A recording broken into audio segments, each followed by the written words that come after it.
What's going on? What's going on, my good people? Welcome to another episode of Let the Film Speak. I am one of your hosts, Chop Entertaining, here with my main man, Willie Jack. Willie Jack, how you doing tonight, man? Oh man, feeling good, feeling great, man. You know what I'm saying? Home base. I had a little technical difficulty earlier, but yeah, man, I'm ready to get it going. That boy said technical issue.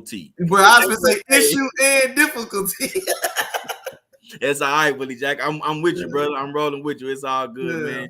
We understand. Man, we got another great show for y'all tonight, man. But first and foremost, of course, just like I talked to y'all this past Sunday on Chopping Willie in the morning, man, I gotta let y'all know what the house rules are, man. House rules. First and foremost, man, me and Willie, we're here to entertain, man. We're here to provide you entertainment today. You know what I'm saying? We not selfish, you know what I'm saying? And we want y'all, you know what I'm saying, to make sure you enjoy yourself and know what's going on with us, man. So you know what that means? In other words, I need y'all to like, share, and subscribe, man. You like entertainment, you're not selfish, or you're sharing, you know what I mean? And you want to know what's going on, man. So you gotta subscribe, you know, and hit that notification bell. So, man, I need everybody to do that in here right now. Go ahead and like, share, and subscribe. You know, and stay tuned in to what me and Willie Jack got coming with y'all. Of course, y'all know it's Wednesday and Sunday mornings, man, on the dot, man. We ain't missing. Well, not necessarily on the dot tonight, you know what I'm saying? But you know it's around that time. We here, you know what I mean? So that's what we got going on. Of course, you know we got to jump into these games, man. That's what the Let the Film Show, let the Film Speak Wednesday night show is about. We're going to jump into some of these games. But first and foremost, I want to let everybody know, man, what's going on. You know what I'm saying? We got the weekly pick'ems, of course, you know, each and every week. You know, people getting their picks in, man. People getting their wins and trying to stay up top. I got to say, man, your boy Chop is still a little bit behind, man. And I'm going to tell you right now, we got a new leader, man. A new leader has switched it up, man. We got Jarrell. He's in front, man. He's sitting at 80. Jarrell is sitting at 80. And I'm going to tell you like this, man. This was my fault. This was my bad. The boy sent me his picks. I didn't get a chance to put them in. You know what I'm saying? So I tallied them up, and your boy's sitting in front by one, man. He's sitting at 80 right now. He's sitting in the lead. Right behind him is Jared sitting at 79. And then we got Willie right after that, man, sitting at 77. So, Willie, you 3 out of first. I'm 6 out of first. I'm sitting down a little bit. You know what I'm saying? We're going to talk about that too much, though. We're going to skip past that. So, yeah, man, we got some work to do. We're more than halfway through the season right now, man. This season is moving pretty fast. So, we got to keep getting your picks in, keep turning them in. We got Thursday night football again tomorrow. We're going to touch on that game, and let's keep doing what we do, man. But without further ado, Willie Jack, it's about time, man. Let's jump on into it, man. Let's get to this first game. And this first game, we had the Los Angeles Chargers go to Atlanta to take on the Falcons, and the Chargers come away with this W, 20-17. Willie Jack, man, what's your take on this one, bro? Oh man, this game. Now, first off, I called this game for Atlanta, and I should have been right. Atlanta found a way to lose this game multiple times. They fumbled and threw away this game literally every which way you can imagine it. Let me tell you a couple of these. Let me give you a couple examples. I got a drop touchdown pass from Mariota. It was about a 50-yard throw to Kyle Pitts on the right corner of the end zone, right through his hands. It's a drop touchdown. That's 7 points off the board. Then they kicked the field goal. After they missed the field goal, no points. I've got Mariota overthrowing Kyle Pitts again on what should have been a 50-yard touchdown. Kyle Pitts got 3-4 yards on the new 2 DBs that's trailing him. Mariota overthrows him probably by about 6 yards, butt naked. That's another 7 points. Then I've got a fumble recovery. Austin Eckler fumbles the ball. One of the heads up Atlanta Falcons defensive linemen. Everybody's kind of standing around. He grabs the ball. He takes off. Now, this one, he wasn't necessarily scoring, but the boy runs about 30 yards and drops the ball. Laid it down. Chop, he turned around and set the ball down. Hey, Bro, he turned around and set the ball down. Come on, man. Now, this one, as bad as that was, now this one isn't an instance where it was specifically points off the board, but with that momentum and with the field position now, because he was going to be on the short side of the field, I've got to think Atlanta gets points right there. Now, luckily coincidentally for their defense, I don't know if it's the very next play or 2 plays later, but Herbert throws a pick and gives it right back to Atlanta. But right there, man, there's 3 critical those just those singular plays, man. 2 of them definitively probably should have been touchdowns. And then I'll even give y'all a bonus one as well, man. Kadarius Patterson made his return back. I'll tell you what now, the boy final stat line don't show just 13 for 44, 2 touchdowns. He got busy. I'm gonna tell you, somebody's chest got ran through on the goal line. Oh, yeah, that's what I just been saying. Number 49, Drew Tranquil from the Chargers, and I feel bad because he actually had a pretty good game. He had like 10 tackles. He led the team in tackles. He had 10 total tackles, man. Yeah, he actually had a pretty decent game, but hey, this is a prime example, boy. That people remember your bad boy. That boy had 10 tackles and a sack in this game. But forget all that. None of that matters. Forget all that. You got the chest ran through, brother. You got baptized this past Sunday. Plate ran through. The boy got split in half. The boy got split in half on national TV on the way to the end zone. I think that was Cordell Patterson's second touchdown. And then honestly, Cordell Patterson probably most impressive run of the day. It was a 30 or 35-yard touchdown run. Man, he showed it was coaching film. I'm talking about he pressed the hole a little bit delayed, and then I'm talking about like burst, comes right through the B gap, and then instantly cuts back, and he runs up the left sideline for like a 35-yard touchdown. Beautiful run. It gets called back on a penalty, and then the penalty was the guy, his offensive line was on the ground and kicked his leg out to try to trip somebody else. Meanwhile, Cordell Patterson's already 30 yards up the field anyway, so that gets called back. But nah, man. So he looked really good in his return. And then Mariota did what I told y'all he was gonna do though. 129 yards passing, 12 completions. I think I told Chop he's not gonna complete more than 12 or 13 passes, and I think I might have said he's not gonna throw more than 132 passing yards. I said something crazy like that, and it was almost cute. You know what I'm saying? Now, granted, like I said, he missed Pitts on 2. That probably would have gave him another 100 yards total and 2 touchdowns, but whatever. But yeah, other than that, man, Herbert and those boys found a way to scrape one on the road. A game I still feel like I said, Atlanta lost more so than the Chargers won, but it is what it is. For sure. And I agree with you on a lot of the stuff that you said, man. And it was one of those things. Well, I expected this to be a close game going into it. You know, I knew this was going to be a close game, especially with the way that the Chargers have been playing. They haven't been playing to their potential. And then, you know, Atlanta's been playing some tough ball. So I expected this to be a close game.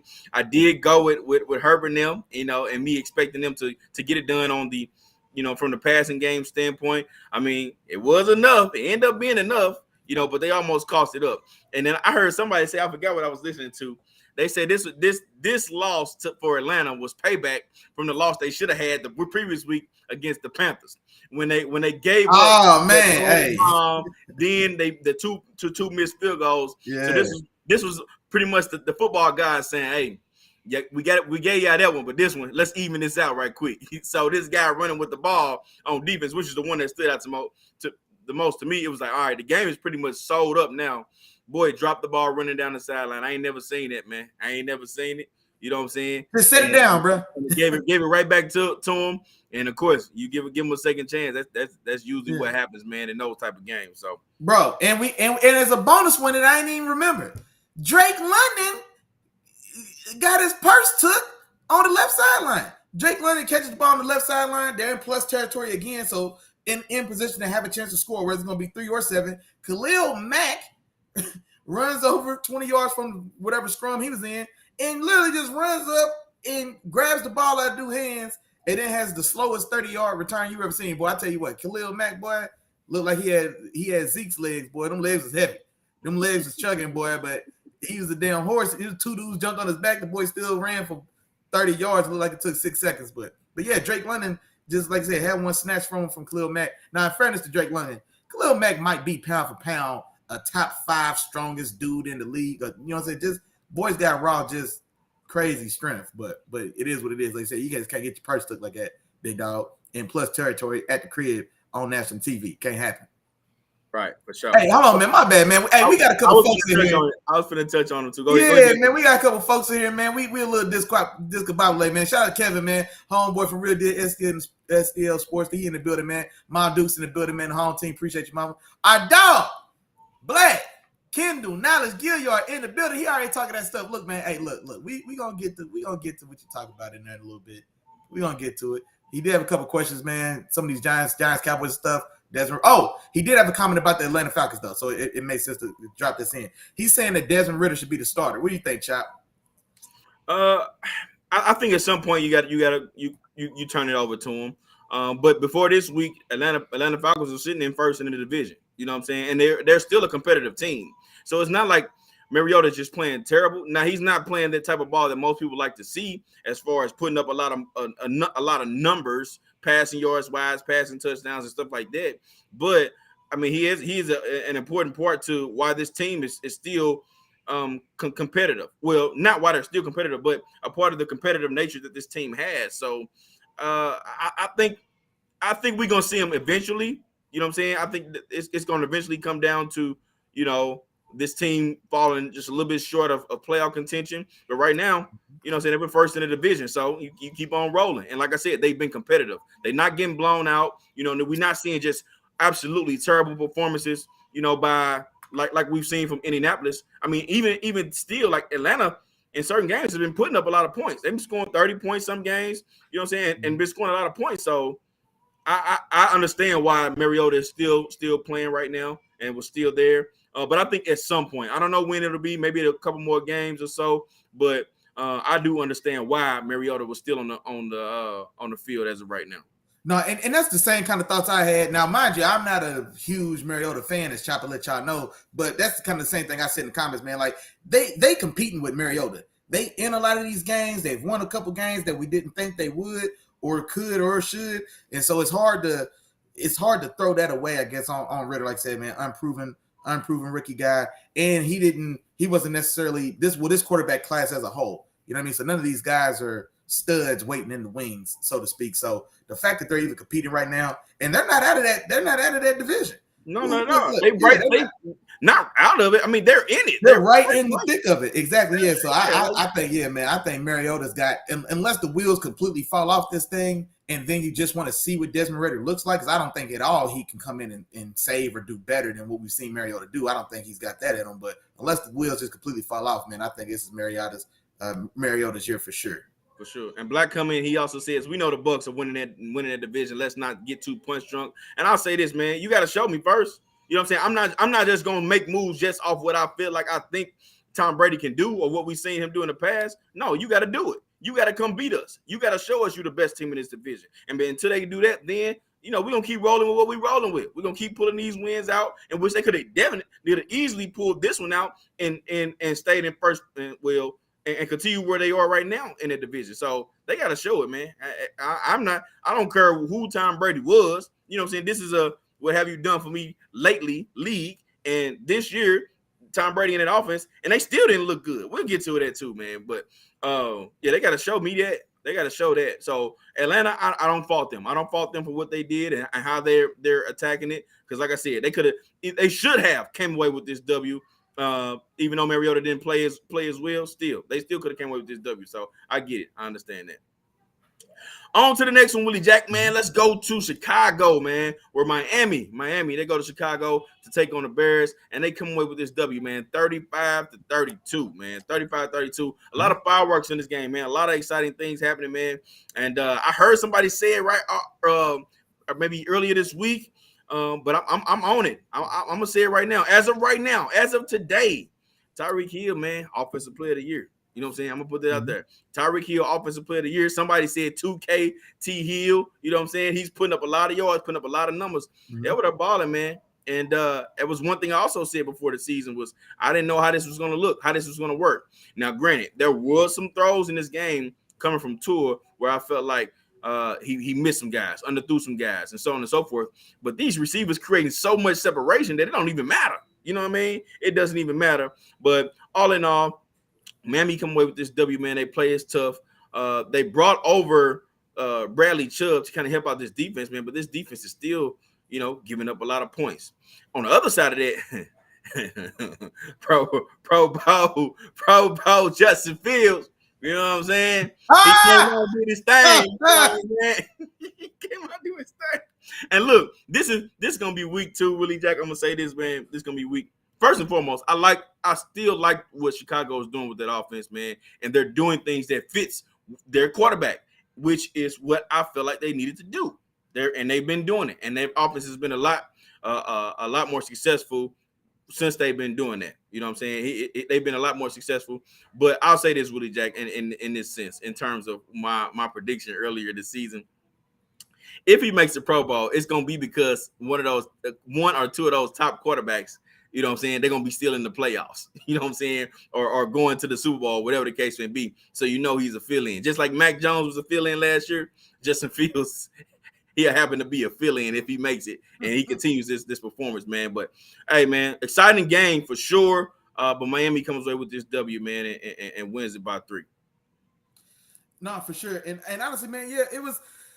This is, I guess this is the guy finally that now. Well, here's the thing. So a lot of stuff that I've been, I guess pointing out and nitpicking about him is just his apparent ineptness when he was throwing the ball. Now, to that point, they have tweaked and changed this offense around, I want to say, these last 2 or 3 weeks, and there has been a market improvement in his play, namely because now they've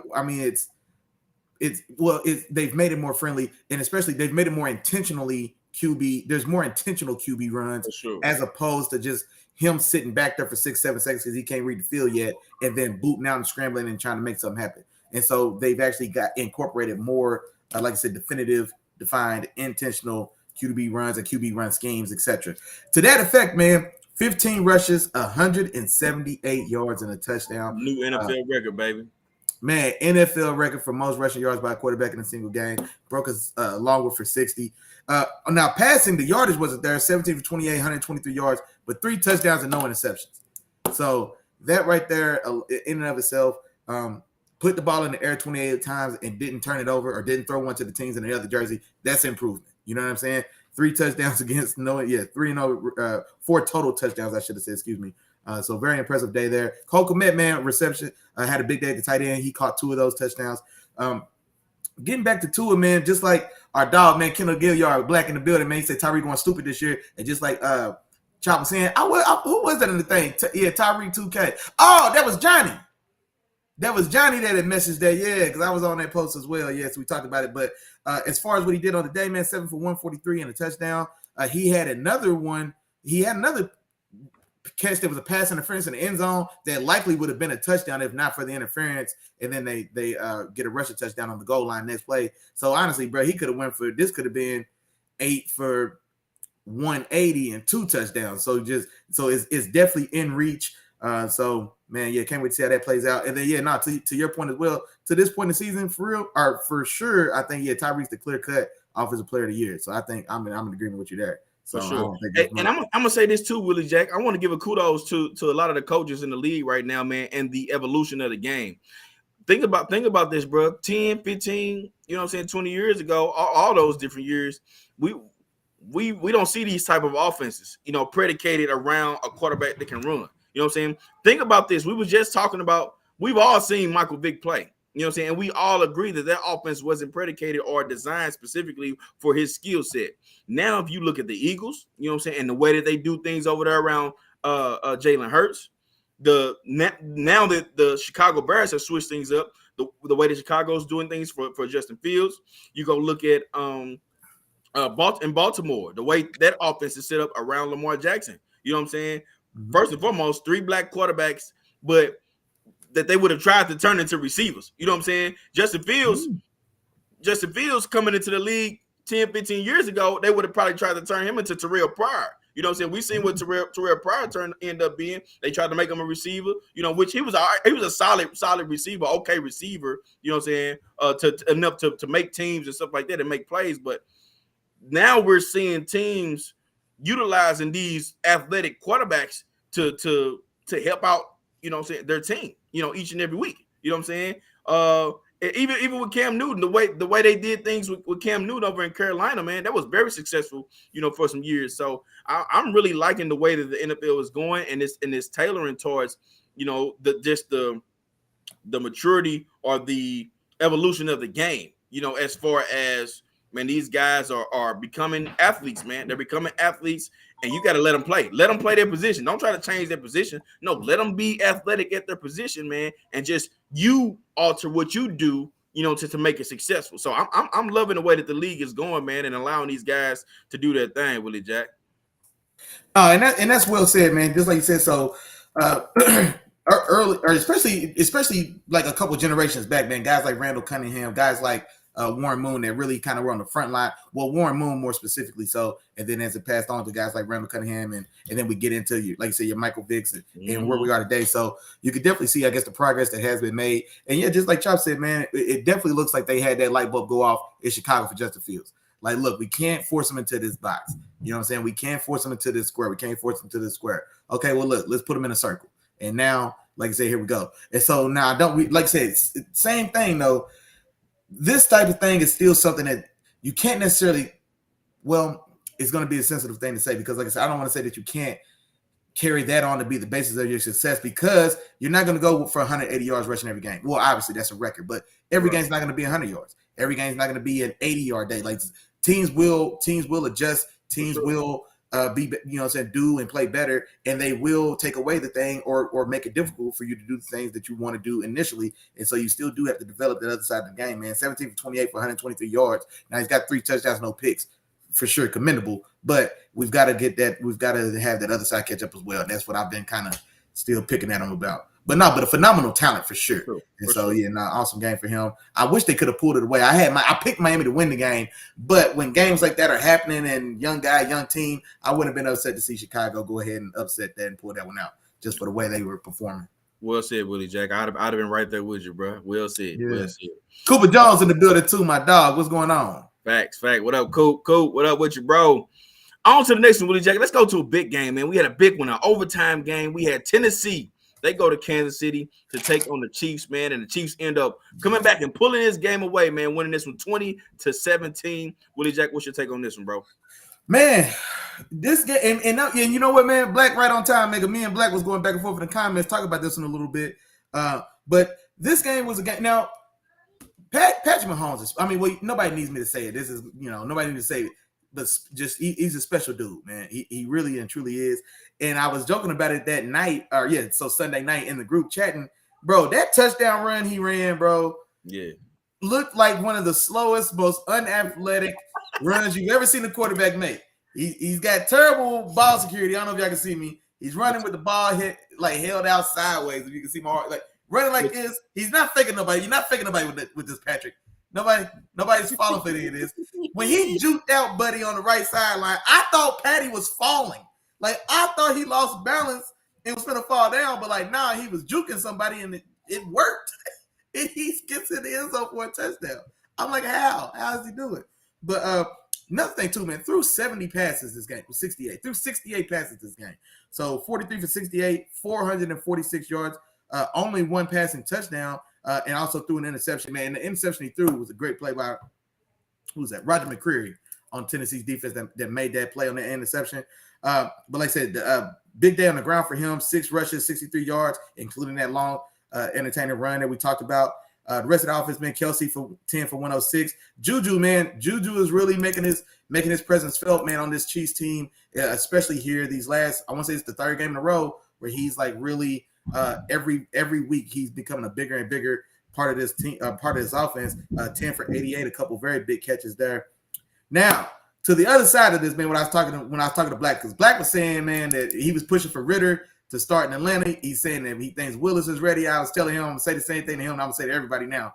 I don't know what Malik Willis he was watching Sunday night, because I saw a guy who was completely inept. You know what I'm saying? Like completely hamstrung. Playing, like, it's one thing to play left-handed. It's another thing to play with no hands. Like, I'm talking, that's how inept it really looked.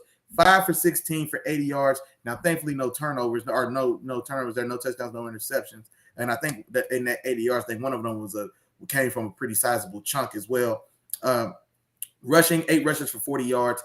But this is the thing I said. Oh, I don't want to disrespect King Henry. He's back rolling. 17 for 115 for 2 touchdowns. Broke a long 50-yard run as well. And so this game was lined up for them to win. The fact that Malik Willis's Tennessee Titans took Kansas City to overtime and then they lose this game by 3, and this is what I was saying in the chat when I was saying Sunday night as well, is they win that game with Ryan Tannehill. You're not going to tell me that Ryan Tannehill, as bad as Willis looked and as bad as Willis was, you're not going to tell me that Ryan Tannehill isn't capable enough of taking advantage of the defense that was played that night. But Tennessee's defense was phenomenal. And so the yardage gets ran up, but they didn't score points. 20 points. When I tell you Patrick Mahomes threw for 450 yards, you have to assume he scored 100 points.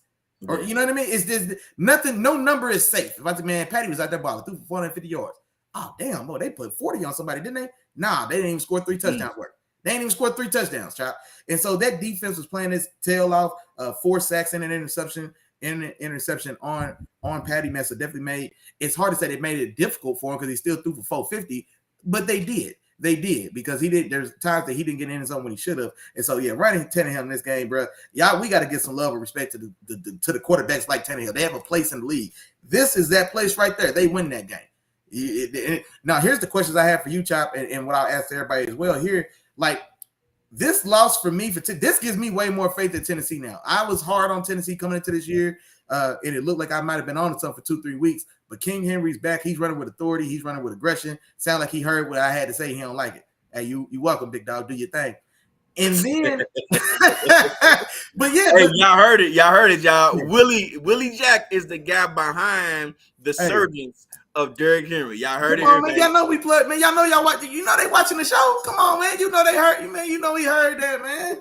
Hey, my bad, big dog. Hey, it happens, bro. Hey, you can't hear me again, dog. I got you from here on out. But that's what I'm saying. So this makes me think now. When everything does settle down and Tannehill is back, I'm not saying Tannehill's going to come out and light it up. He's not going to be, he's not going to look like Tua.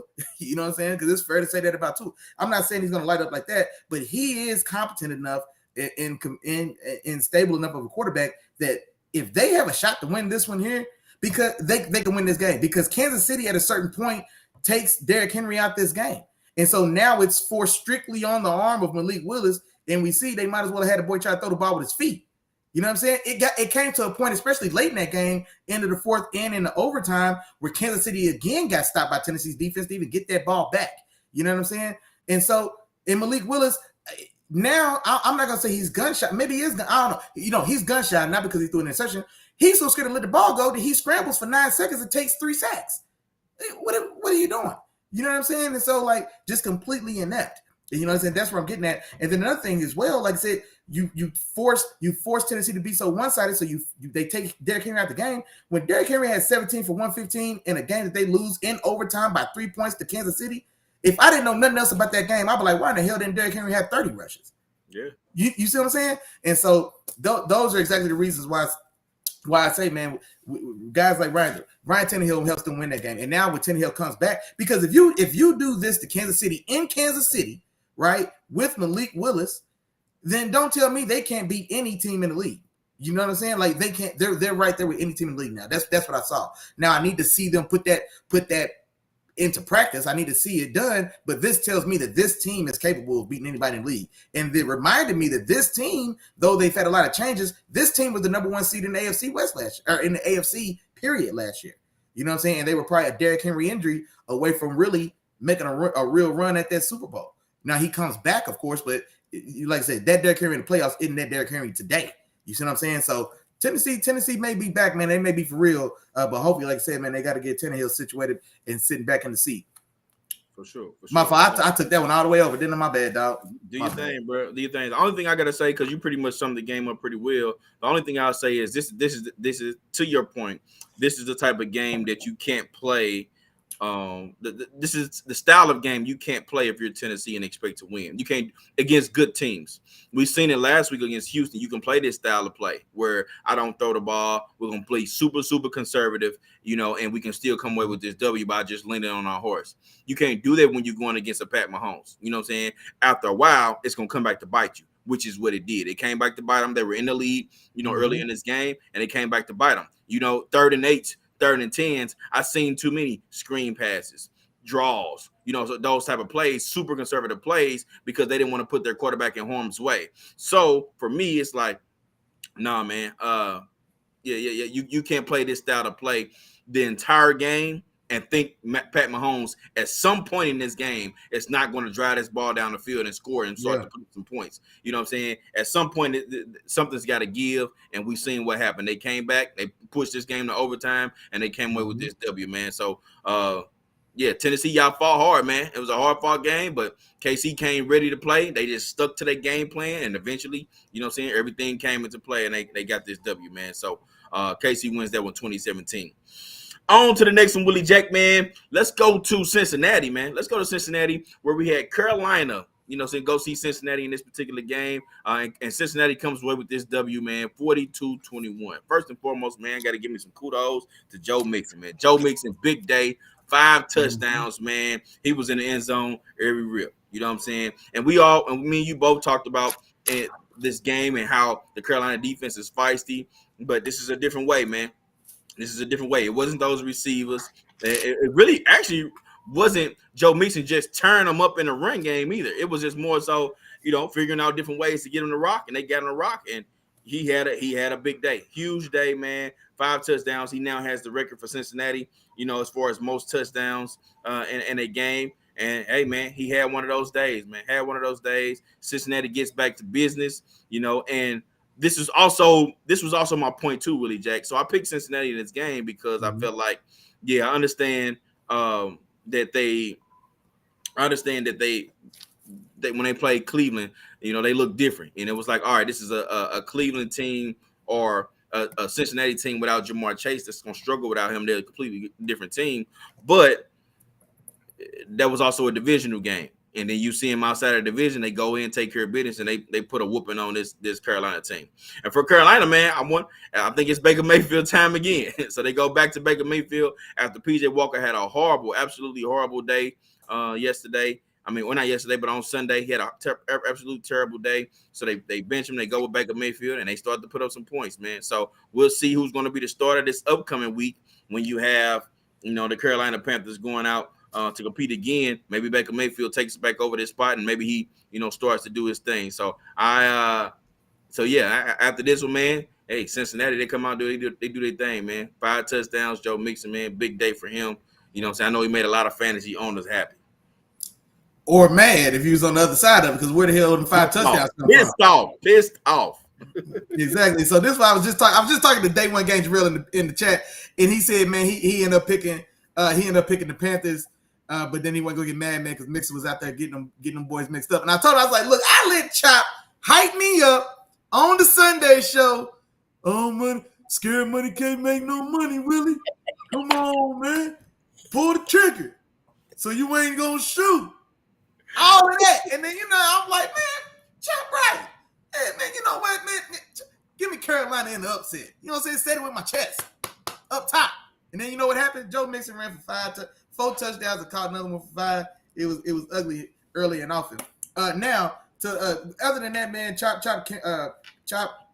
said everything that needs to be said. But I do want to say this, just like Chop saying, ain't no more conversation. And the fact, seeing that Baker looked to be completely healthy without issue, there's no reason at all that PJ Walker should have started this game then, because that's bad coaching. So now I don't necessarily want to say that's a bad coaching decision, bro. That's a bad coaching decision. Not if because or you know what? Last week, PJ Walker had 300 yards passing. Now we forget that 70 of them came on the last play of regulation and was a Hail Mary to DJ Moore. And so it's 300 yards, but like I said, a third of them came on the last play of the game. You know what I'm saying? And so it wasn't like it wasn't 300 that he went out there and was wheeling and dealing, slicing and dicing. But still, another thing about this as well, this game was over before halftime. And let me tell you the stats for PJ Walker for a full half of football, because I don't know why he was in so long, knowing if you do know that Baker is there and he's sitting there healthy. Now, this didn't to say that Baker is lighting it up and that it's a no-brainer. I'm not saying that. But I don't know how the hell PJ Walker leashed for so long in this game. It's like we just didn't even – it was 21-0 in the first quarter. You got 21, you passed the sticks, Chop. You passed the sticks. When it's 21-0, pull them. The boy played a whole half of football. The man, PJ. 3 for 10 for 9 yards. He had less yardage than passes attempted. He attempted 10 passes. He didn't have 10 passing yards. I don't know how he played. And then he had 2 interceptions to 3 completions. Like I said, Baker should have been in that game. Now, not to say that they still win that game, but when you are playing 10 on 11, because at that point you're playing 10 on 11.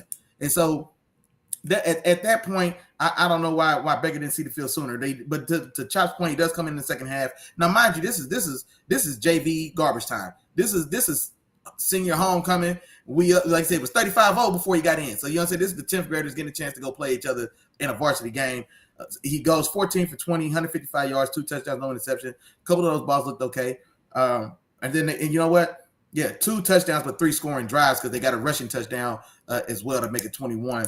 And so, like I said, yeah, PJ can't come back from that performance. You can come. If let's say that performance was a little up and down, but let's say instead of 3 for 10, that number is 9 for 16 with 160 yards or 130 yards. Let's even say 1 touchdown, 2 interceptions, and so we go ahead and switch it then. Okay, well then maybe see how he bounces back because of the game he did have last week, which was a victory. But 3 for 10 for 9 yards and 2 picks in the first half, that's done. So that dream is faded. That bubble is burst. Yeah, it's over. Yeah, Baker's back for better or worse after that performance, I would imagine. Well, we'll see, man, because neither one of them have been playing good, and Baker Mayfield didn't do enough to win me over at all in that particular game either. You know what I'm saying? Yeah. So, well, in that game, it was exactly half and half. PJ's half and Baker's half. And so yeah, that wasn't no competition.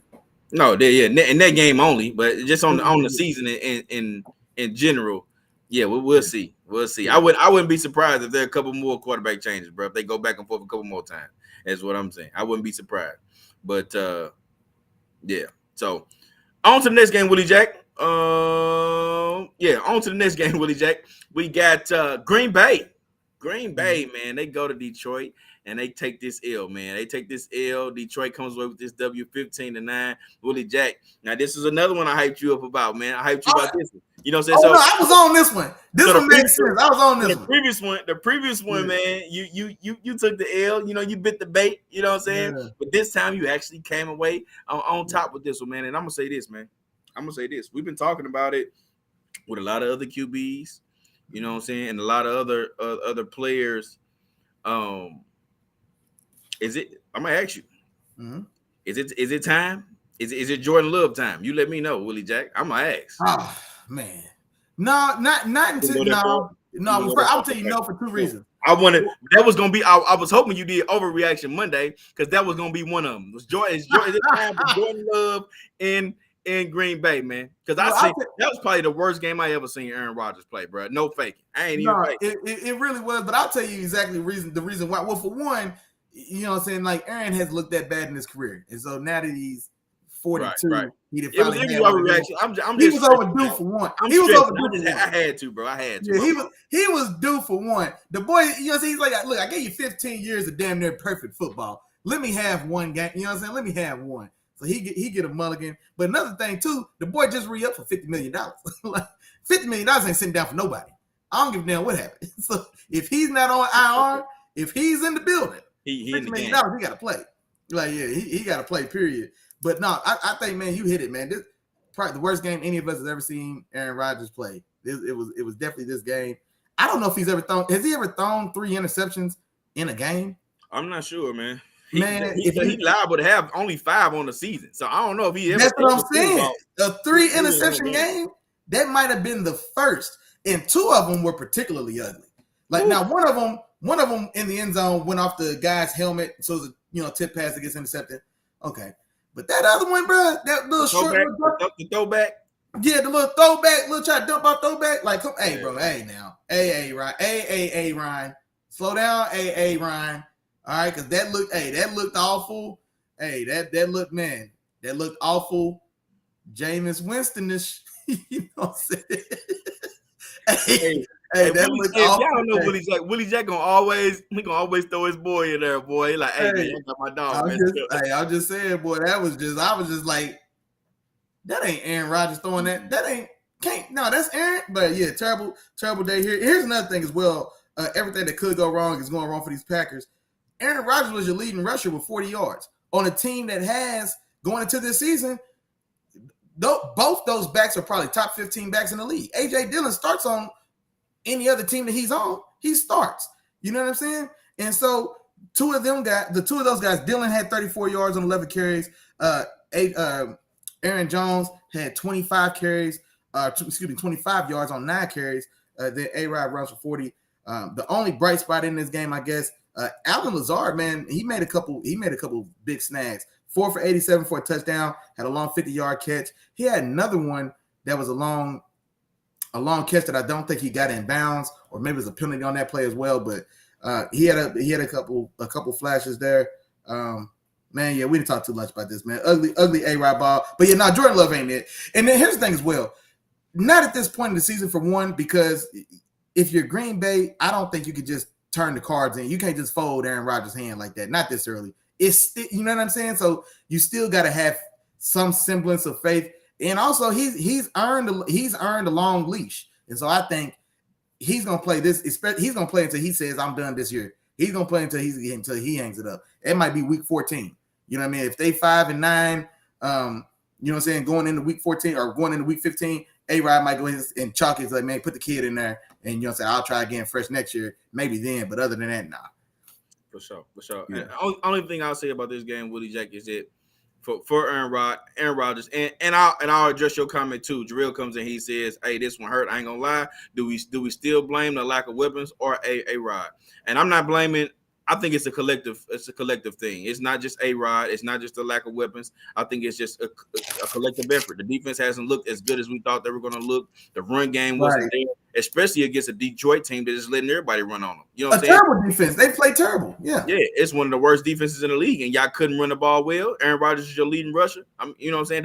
That's inexcusable. And for me, I just want to call out. I am going to call out Aaron Rodgers on this one, because it's like when you make a comment after a game and say, hey, man, some guys going to have to get some reps taken. You can't come out and have a game like this. You know what I'm saying? You got to back up what you're talking about. If you're going to talk it, you got to walk it. You know, and that's just the end of the day. You know what I'm saying? And even if you were the leading rusher at the end of this game and you had something to say about that, take it.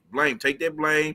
You know what I'm saying? Wear it. You know what I'm saying? Because you play far from perfect in this game, man. You wear that, and you move on, you get back, you put your head down, and you grind, and you come back out next week. You know what I'm saying? So I'm calling you out, Aaron Rodgers, man. All that talking, you know, all the stuff you be doing, all the antics from over the years. You know what I'm saying? You do this, you know, and all the stuff you was doing on the field at the game, man, acting as if it was somebody else's fault. Nah, it's your fault, man. It's your team. You know what I'm saying? You the guy. You told everybody to relax. You know what I'm saying? You put it together.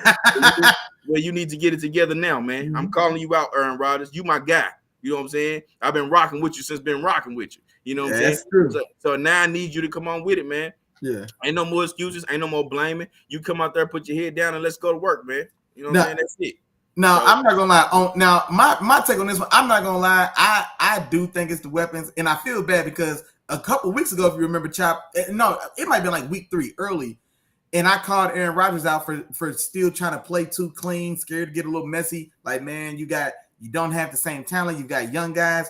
You can't afford to be as meticulous as you like. You know what I'm saying? You got to get in there and get your elbows dirty. You got to take some more chances. You got to squeeze everything out of this. I said all those things to Aaron Rodgers, and in this game, man, I think he is feeling the pressure of this offense not being successful. And so I think it is starting to adversely affect his play. Because like I said, I think like just the chance, A-Rod doesn't even attempt that pass. We just talked about that interception, the little dump off throwback. He didn't even attempt that pass 2 years ago because he's way smarter and safer with the ball. You know what I'm saying? He doesn't even attempt to make those type of passes or those type of things. And so I think he is stretching his own limits. He is trying to do things outside of his normal color and inside his normal box, just in an effort to try to just get some type of spark or something going. And unfortunately, it's just biting him. But yeah, man, I can't. Yeah, A-Rod got way better ball than this in him. I almost want Odell to go just to see what's going on with A-Rod. Like, man, I think he got better ball in him too, man. I'm just saying, step it up. Let's go. You know what I'm saying? Let's go. Yeah. At some point, it's like, look, man, we either gonna come together, we're gonna work hard, and we're gonna try to get it done, or we gonna, pout and complain and and that ain't what football is about. Football is bigger than that, bro. That's all I'm saying. So Kevin Wilkins coming here, he said, "Oh, you ain't gonna say nothing about your wanna be a Morion B2K remix." That's what I was just looking about. I was like, wait, a Morion? I'm like, what's Morion look like? Hey, I just see that too. I was like, hold on, what's a Morion look like? I guess you looking like him, bro. I guess that's what's going on. I don't know. I tell you what, look, a Morion is about.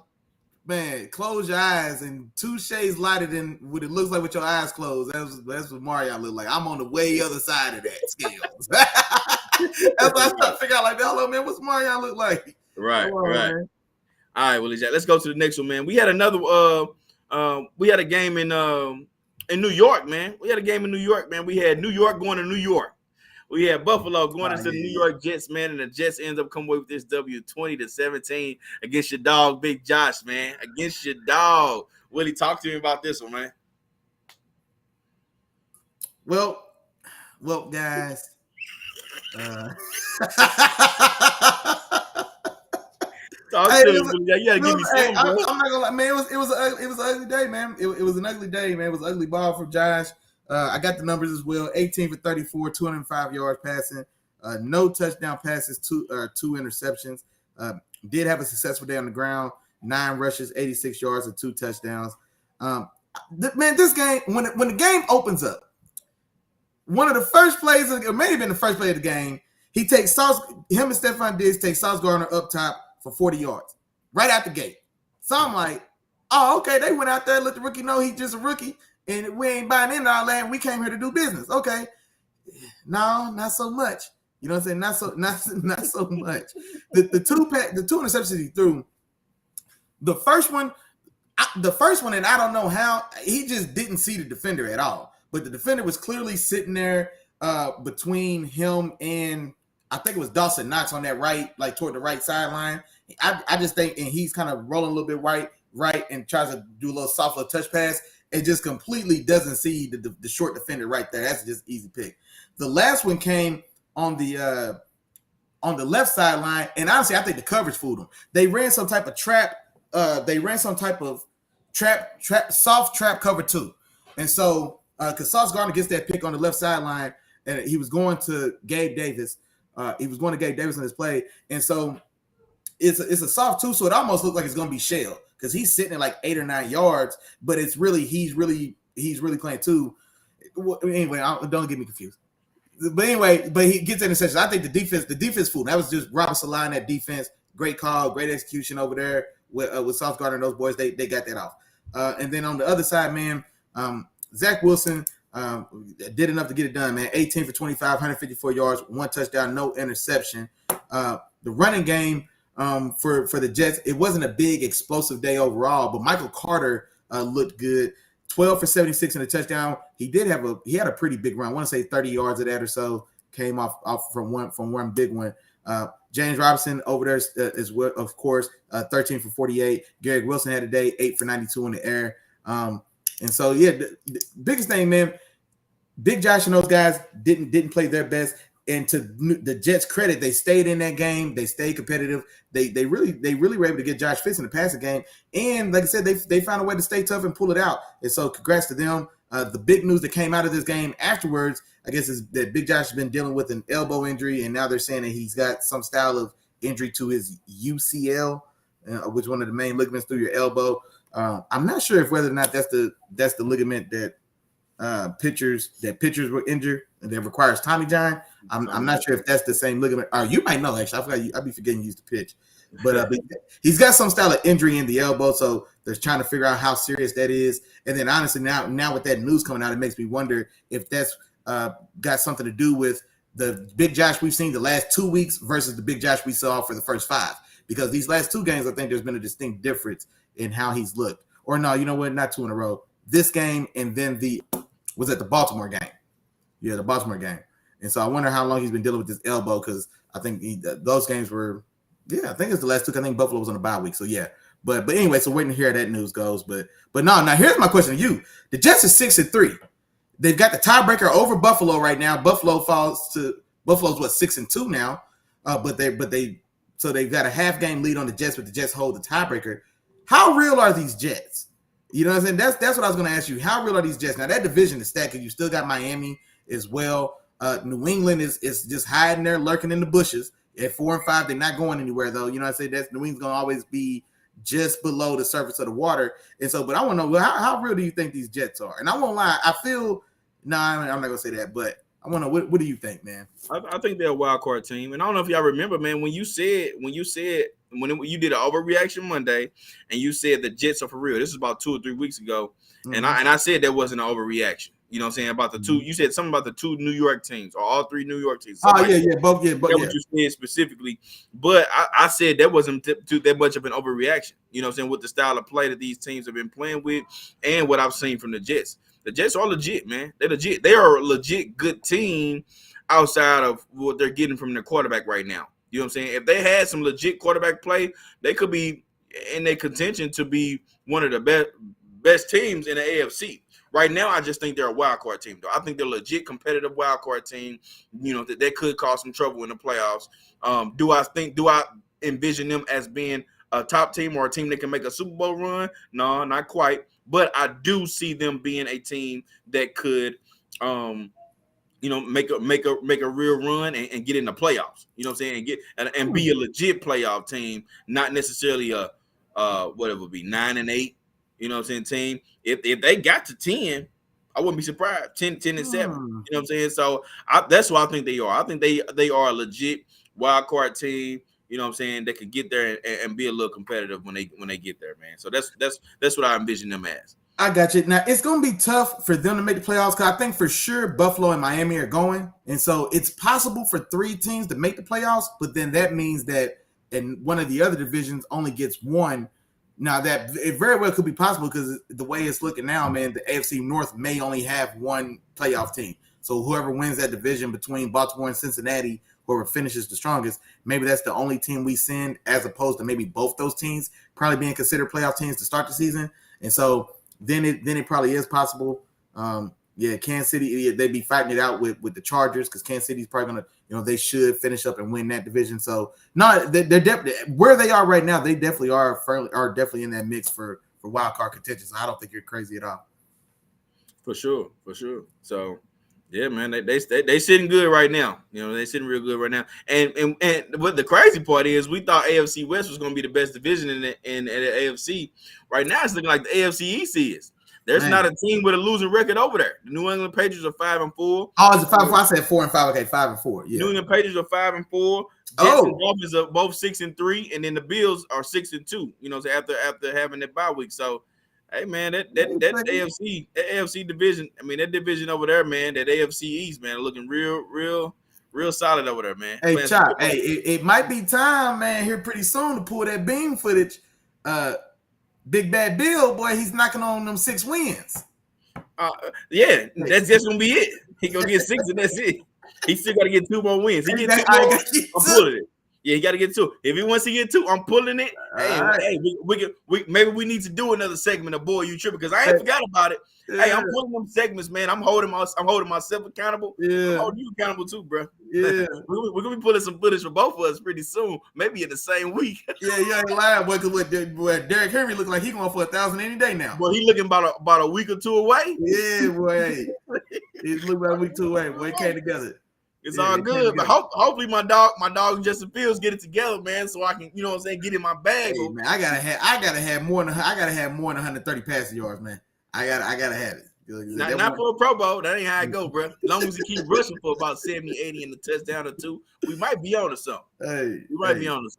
You ain't lying. All right, Willie Jack. But hey, man, we're about halfway through it, Willie Jack, man. I think it's about that time, man. Talk to us, man. Let us know. Man. It's time to pay these bills, bro. Let them know what's going on. Hey, y'all know what's going on, man. Today's episode, the Let the Field Speak, is brought to you by the good brothers, Chop and Willie Jack of Chop Willie in the morning. That's right. Yeah.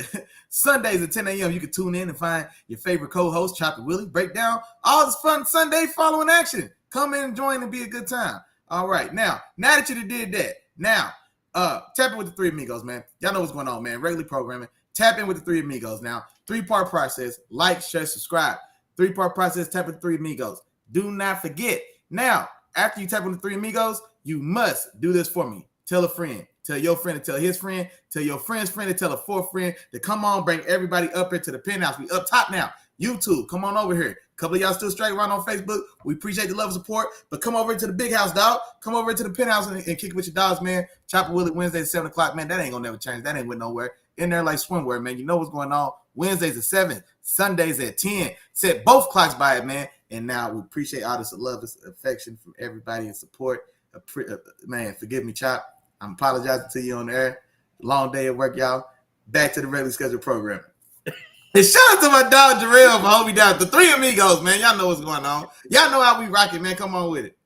Right. All right, Willie Jack. Man, I appreciate you, man. You all good in my book, dog. Man. You all good in my book. Boy, tongue tied. Man, look.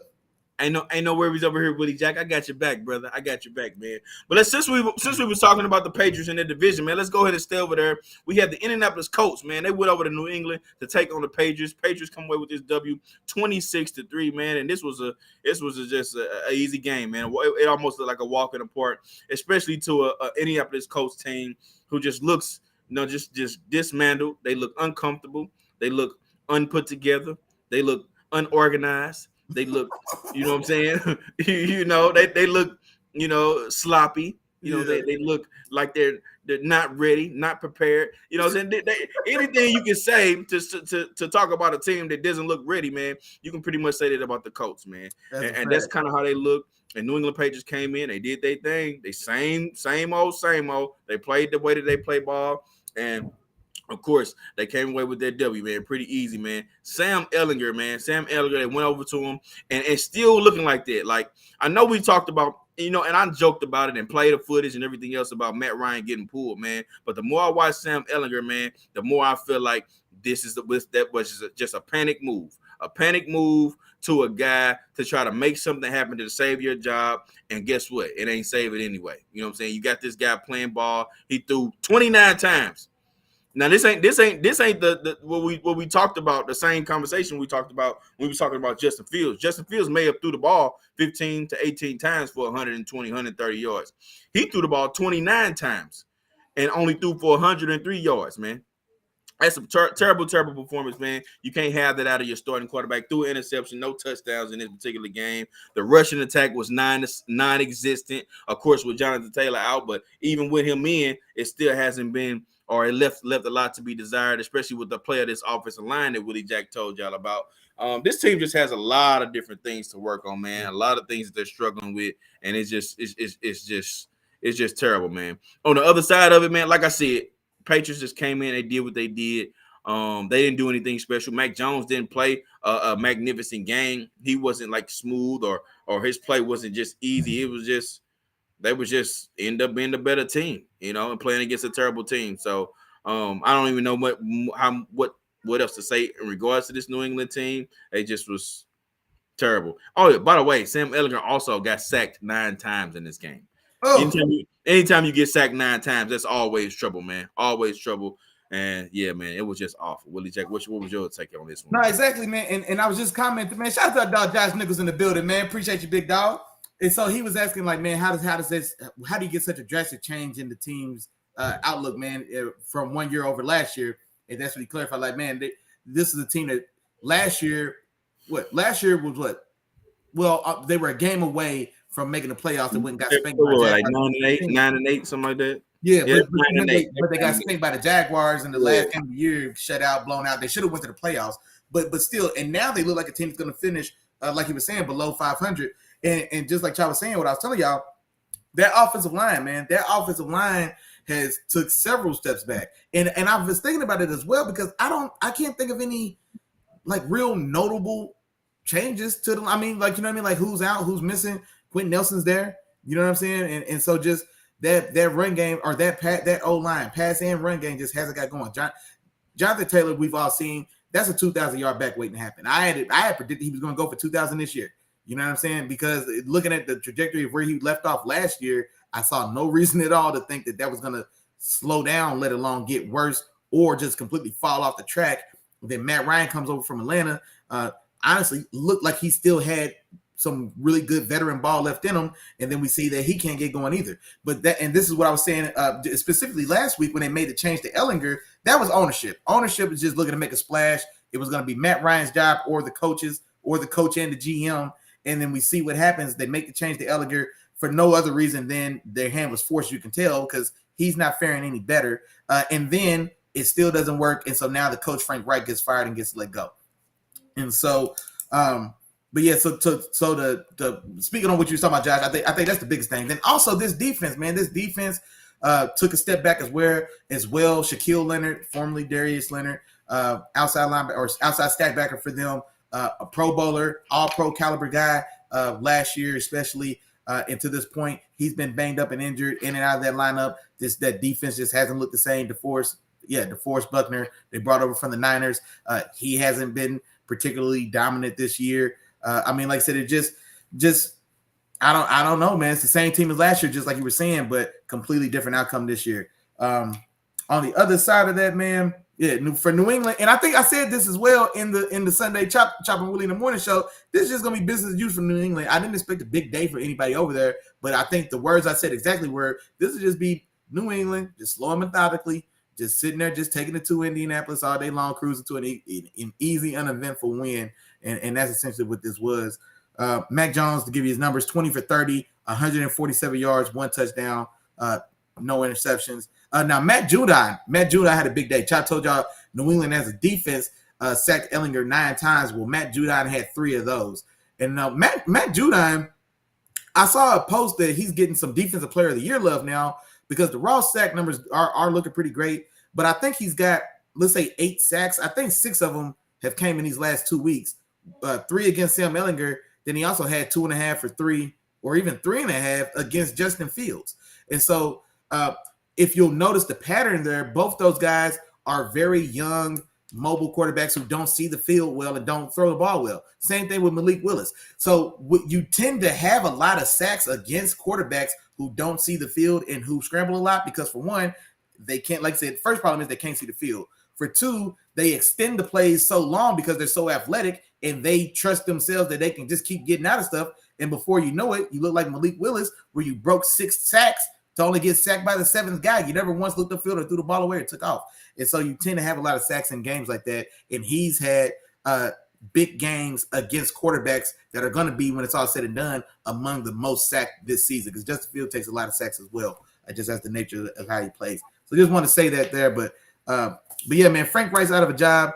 And I'm not gonna lie, I still think he's a good coach. I really did. I liked with the progress that I seen him make with that team. They just couldn't find a quarterback. And then now, like I said, they were delaying and putting it off. They had all these band-aids since they lost Andrew Luck. You bring over Phillip Rivers. You bring over Matt Ryan. Who was the guy between?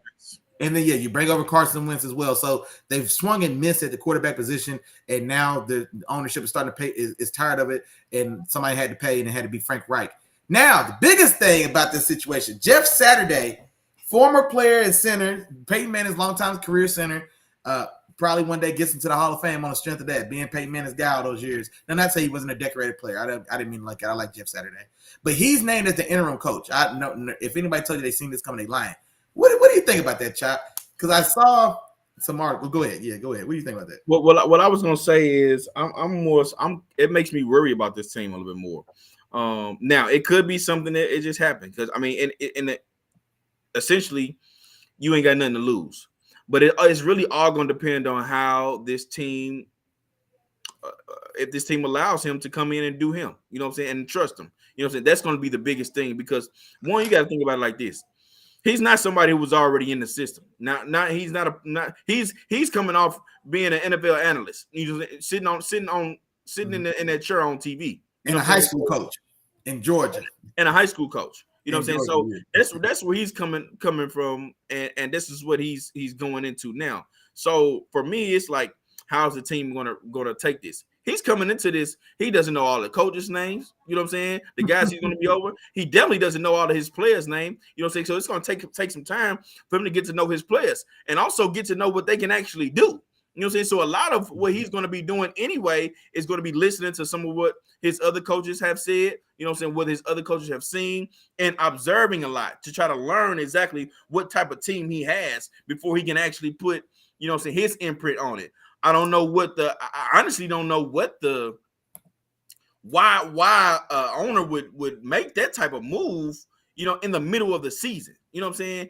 Most of the time, you will see somebody who's already in there or in the building. All right, we'll turn it over to you for right now, and then we'll revisit who's going to be our head coach moving forward, you know, the next season. But this time, they go with somebody else outside of the building, which I think that's going to ruffle a lot of feathers, man. I don't know. I don't. It could go solid, maybe, but there's a higher percentage chance that this is not going to go as well as, you know, it's not going to go well. Put it like that, because I just don't see, man. The more I talk about it and think about it, it just doesn't make much sense. Now, maybe he helps out this offensive line. Maybe he comes in. There you go. Maybe he comes in and says, you know what, I'm going to be humble about this. I know I'm the head coach. You know what I'm saying? I got the final shot, but I'm trusting y'all. I'm putting my trust in y'all. But let me get my hand in on this offensive line. Let me help these guys out. Let me show them what it takes and how it needs to be done. Coming from an all-pro center who knows how to be a leader on an offensive line, maybe he comes in and maybe they change something there. Maybe he gets Matt Ryan back in that chair, and maybe we see something different, you know what I'm saying, with Matt Ryan back there. That was one other thing, too. I know Matt Ryan hasn't been playing the best this season, but one thing that everybody was saying, with as far as the players, the coaches, and everybody, he was a leader right away. He came in and acted as if, like, all right, I've been in this league a long time, man. I know how to get this done. You know, so that's one thing he is. So maybe Jeff Saturday comes in and puts those pieces together, puts the quarterback together with that offensive line. Maybe they get something rolling. Maybe they get a couple games here and there. You know what I'm saying? And turn this season away from just being a dumpster fire. Because right now they're headed in the wrong direction to where they just going to – this could turn into a dumpster fire. But maybe he turns it into something to where – I don't know. But right now it's just not looking well. But I'm just throwing it out there because I'm just trying to make it make sense. You know what I'm saying? A former offensive lineman, all-pro offensive lineman. If anything, go over there and help that offensive line and maybe let everybody else still continue to do what they do. You know what I'm saying? So – no, and I'm not gonna lie, I do like that. I didn't even think of that because this offensive line definitely is struggling, and so having him around and being an authority figure now. So, and just like Chop was saying, I don't imagine Jeff Saturday's going to go in there and try to think he's Bill Belichick. I don't think that at all. I think everybody in that building is now. If you didn't know, now you know. This season's over, and Jim Irsay's not playing around with another free agent quarterback. Jim Irsay's not going to want to go out and have the coach try to get David Carr from the Raiders. The man who may get cut after this year after breaking over his homeboy.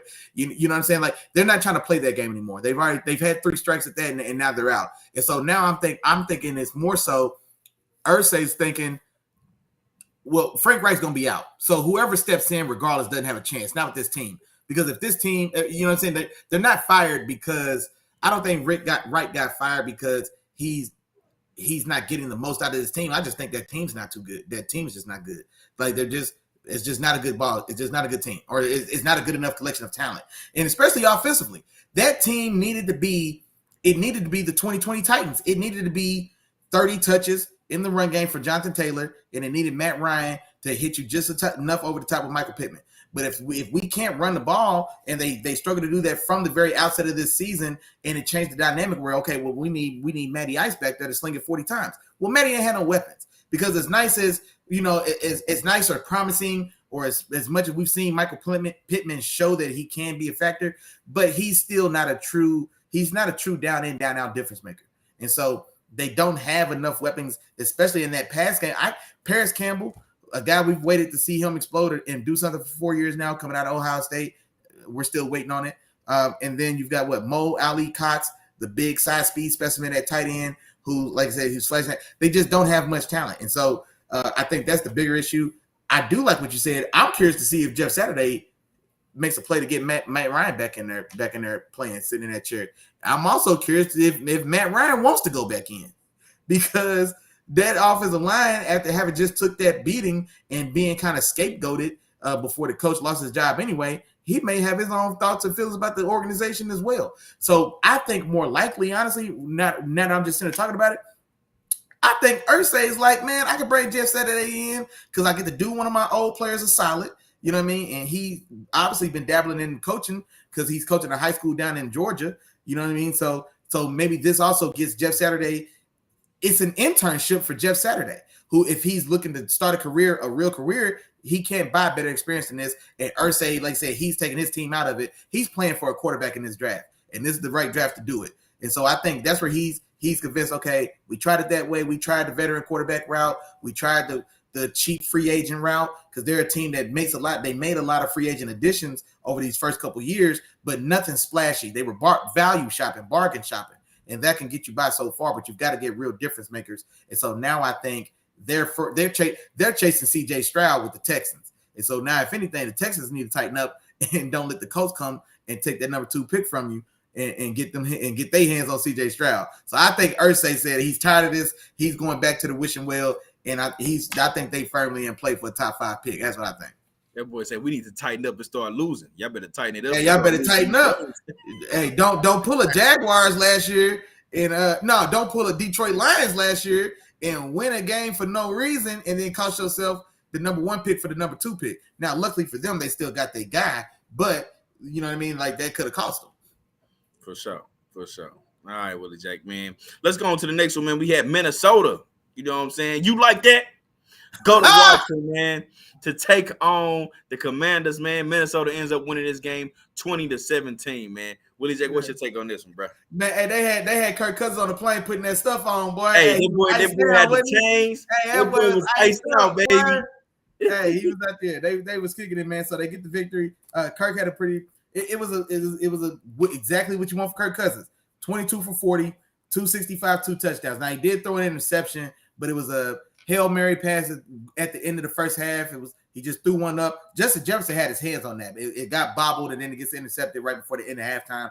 I'm not going to try. I mean, I'd rather have him take that chance than just put one in the dirt. Like if we're in position to get one in the end zone and we're throwing it to a guy like Justin Jefferson, let's take that chance. I'm not mad about that at all. Speaking of Justin Jefferson's boy, he was on track for the day you said.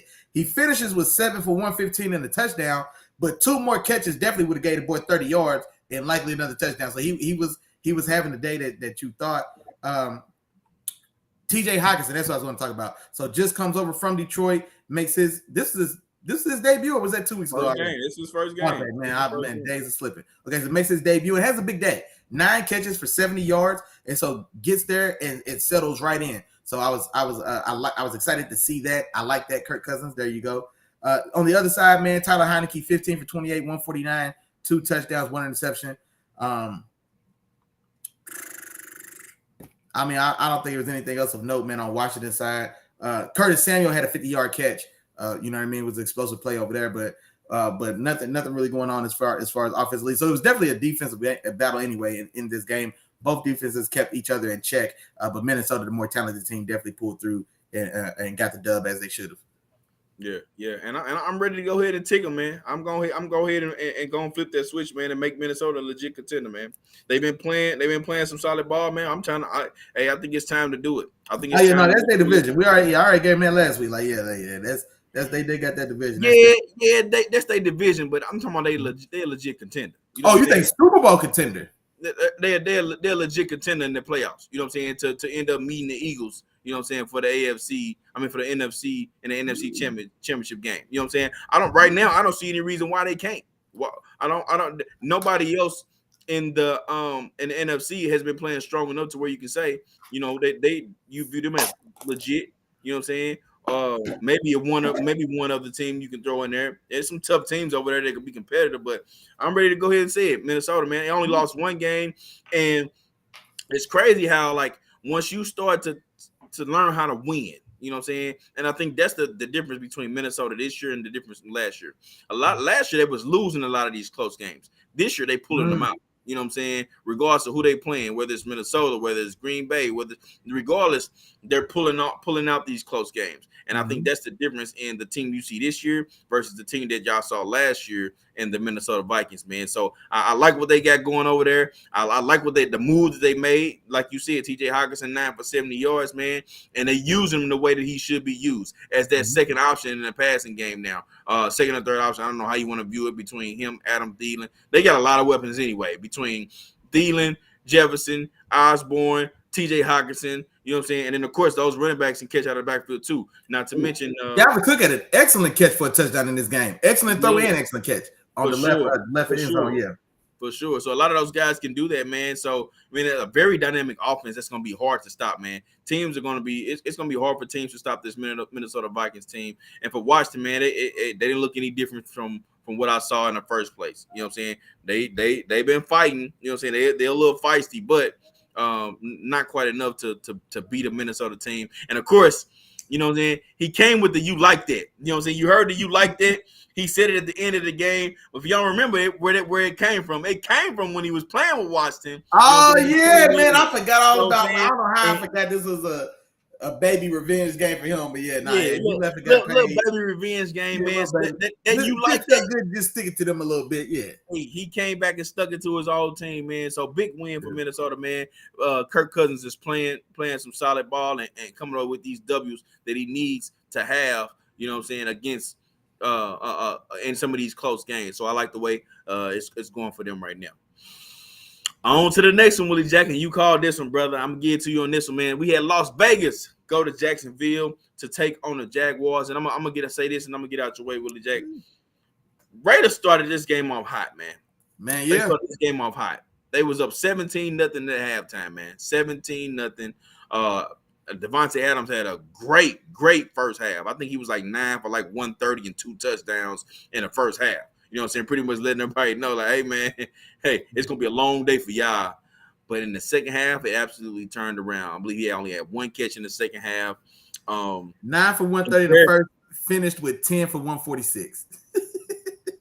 Man, in the second half, they shut it down. And a lot of that was because, man, Derek Carr, man, was missing a lot of throws. I mean, it was like his touch. I don't know what happened from the first to the second half. His touch was just off, man. There were plays where you know how a player is short and you hum it in, throw it super hard. You throw it too hard. He did that to Hunter Renfrow a couple of times. He missed Devontae Adams a couple of times to where he didn't even give him a chance to catch the ball when the game was on the line. You know what I'm saying? And he just doesn't look right, man. And he hasn't looked right all season. You know what I'm saying? They came into this game, they were doing their thing, and I thought they were going to end up coming away with this victory, but you know what I'm saying, it didn't turn out that way. Also looks like they kind of went away from what their bread and butter, what was working for them. The few weeks that we saw that run game was on point. Josh Jacobs was running the ball. Like you said, at one point he was the hottest running back in the league, and then boom. You know what I'm saying? This happens. You know what I'm saying? Jacksonville comes back. The defense tightens up in that second half.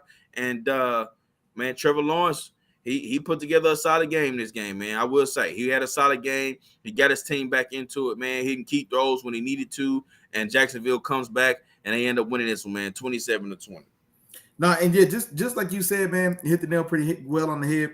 Just to tell the two halves, Las Vegas had a firm hold in this game. Like I said, going at halftime, man, you would have thought, man, Devontae Adams looked like he's going to break whatever the single game receiving record was. He was going to make a run at it. The boy, 9 for 130, 2 touchdowns in the first half. Didn't see any reason. It didn't have any appearance to make us think the second half was going to go so different. And then, just like Chop said, man, the wheels just kind of slowly came off that wagon. Speaking of Josh Jacobs, man, tough day at the office for him. 17 carries, only 67 yards.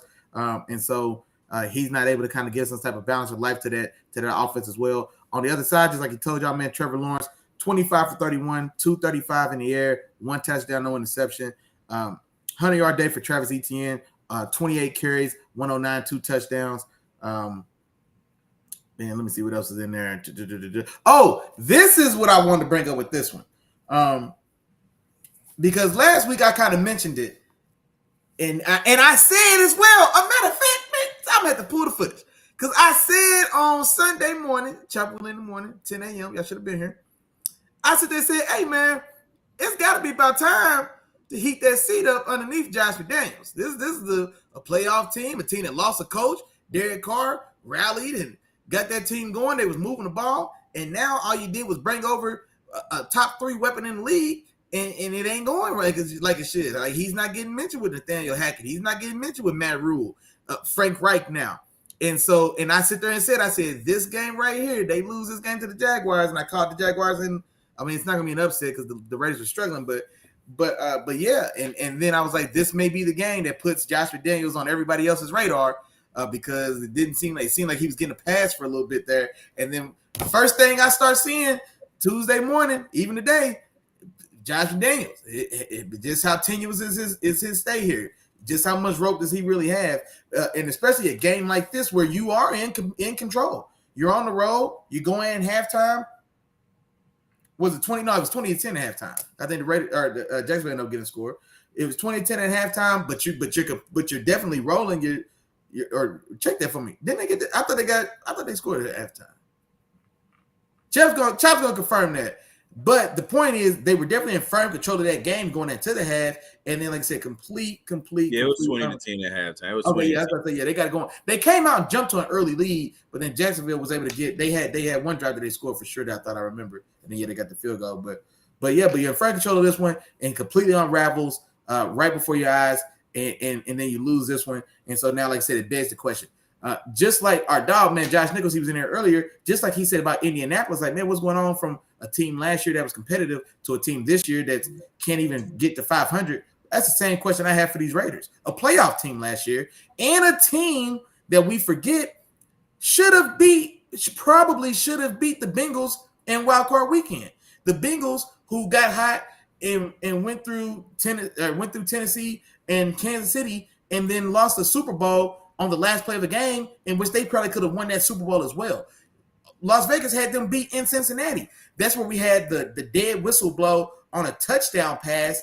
Las Vegas stops playing because a legitimate ref whistle blew. Cincinnati keeps playing and scores a touchdown, and they let it stand. And so in essence, it literally more likely than not may have cost them that game. And then from that point, it's all fair game. Everything's wide open. Cincinnati wasn't expected to make that Super Bowl. I'm not going to say that the Raiders couldn't have did that. Now, were they expected to? No, but I'm not going to say they couldn't have because Cincinnati was just as hot as well. And so I had to say there's got to be some accountability now. Somebody's got to bring that bill to Josh McDaniels, and we got to know. We just spent $30 million to go get A-Rod's favorite toy, and hey, we sit here 2-5, and we ain't looking like we going to sniff 500 right now. And so I think there's got to be some style of wholesale changes there made there as well, or this could be a very short return to coaching for Josh McDaniels.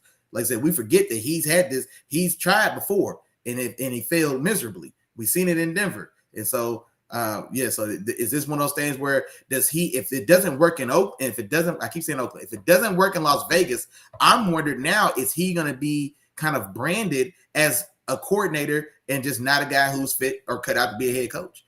Because I don't know how many chances you can get with it going so badly. Now, this is assuming if they don't get things turned around, but I'm curious to see how it plays out. All right. Yep. So we're going to see that. We're going to see. All right, man. On to the next one, Willie Jack, and I'm going to let you start this one off, man, because this one had your boy, what you call him, Big Gino. Gino, man. Seattle goes to Arizona, man, and Seattle comes away. Get my hashtags right. 31-21, man. Seattle comes away with the W in this game. Willie Jack, go ahead, man. Talk to him, bro. Get your hashtag right. You know what I'm saying? Look at my hashtags right, man. Hey, come on, man. Now, I tell you, y'all should know by now, man, when you talk about Big Gino, first you do like this. First, when you talk about Big Gino, you flex on a little bit, and you let him know he ain't right back, though. He didn't write back, and you flex, let him know that Big Gino ain't here for the 9 cents. Now, after you do that, now we talk about the game. Big Gino came out, goes to Arizona, gets a road win. Return to sender. Day one gang know what's going on, man. Return to sender. He didn't write back. Bars. Man, I'm telling you. Big Gino, 26 for 34, 275 yards, 2 touchdowns and an interception. I think that interception was on a tip or deflected pass as well. Another 38 yards rushing on the ground. Man, the young gun, man, from Michigan State, Kenneth Walker III, another big day for him. 26 carries, 109 yards, 2 touchdowns there. Noah Fant had a big day, 5 for 96, a 50-yard catch and run up the right sideline. Yeah. I had to think about, it was like a little 5-yard quick out, and then he got busy and he scooted for about 50 yards. So this is the first game where D-Hop lost a little. Well, I don't want to say he lost a little steam, but he didn't light it up statistically. He had been over 130 yards. I want to say those first 2 games back. Came right back like he never left. We had said, and kudos to him for doing so. This game, he more or less kind of got held in check. 4 catches, 36 yards. Now he did get in the paint, did score a touchdown. James Conner made a return as well. Chop was pointing that out on the Sunday show as well, with James Conner coming back and then adding that to what we had seen from D-Hop. If this offense is ready to kind of regain where they were and take another step. But he has a modest day, 7 carries for 45 yards. Man, let me see. Robbie Anderson came over from Carolina, 1 catch for -4 yards. So he's still looking to get himself going. But just to Chop's point, and now granted, mind you, this is Arizona. And like I said, now I don't want to go too far, but Seattle's stacking wins in that NFC West division, which is wide open. we'll get to the Rams here, I'm sure, pretty shortly. They take another loss. The Niners 2 weeks ago get absolutely abused by the Chiefs on national television, and then they give them a dog C-Mac. They come back and they do have a competitive game. No, they put the pause on the Rams as well. So they do get a dub. They bounce back and get a win against the Rams, but that division is still not settled. And so Seattle very well, at the rate they're going, man, they very well could win that division. They're firmly right there in the mix. I think they're probably stronger than the Jets, because I think the Jets are firmly the number 3 in that division. But the Seattle's right now sitting in the top seat. And like I said, and they're getting pushed from a San Francisco team that's got to get some consistency from Jimmy Garoppolo, and then you still are growing and getting better and progressing with C-Mac. So I say that to say Seattle's here for the long run, man. I think it's comfortable.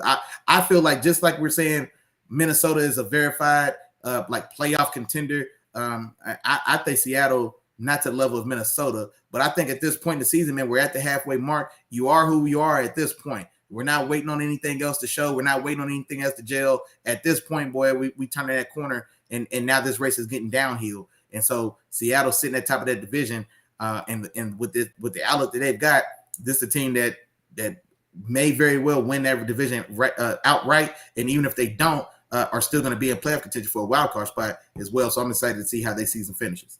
And I wasn't sure. Maybe I missed that too, Willie Jake. Did you say the Seattle and the Rams? Because Rams and Seattle haven't played just yet. Oh no, I'm sorry. I was talking about San Francisco. The Niners and the Rams. They lost to Kansas City, then they bounced back and got the win over the Rams. But that's why I was saying I need some consistency for Jimmy G. Because it was 2 different Jimmy G's in those 2 games. So if they get some consistency there and continue to build on what they're doing with C-Mac, then the Niners. And I already jumped out the window on the Niners. I told y'all the Niners is going to the NFC Championship game, and I still think so. To face the Eagles I called before the season. Y'all welcome. But I do think Seattle is going to make that real uncomfortable for the Niners the rest of this way. That's gonna be a dogfight to finish out that division. Okay. Yeah, and going back to what you said, Willie Jack. First and foremost on Seattle's end, man, Kenneth Walker had a pretty good day today, man. Really good day today.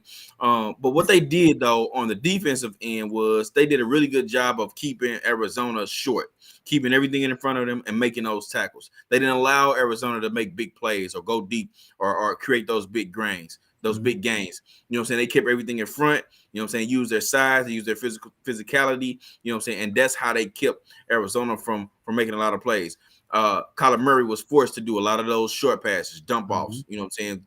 2, 3 yard, 4, 5 yard passes, which they won't cut it, man. When you're passing the ball, you got to get downfield, man. You got to throw the ball downfield. But Seattle did a really good job of bottling him up on defense, which kept Arizona from exploding and doing some of the things that we've seen them do that allowed them to put up a lot of points. You know what I'm saying? So kudos to Seattle, man. They did a great job against Arizona in this particular game.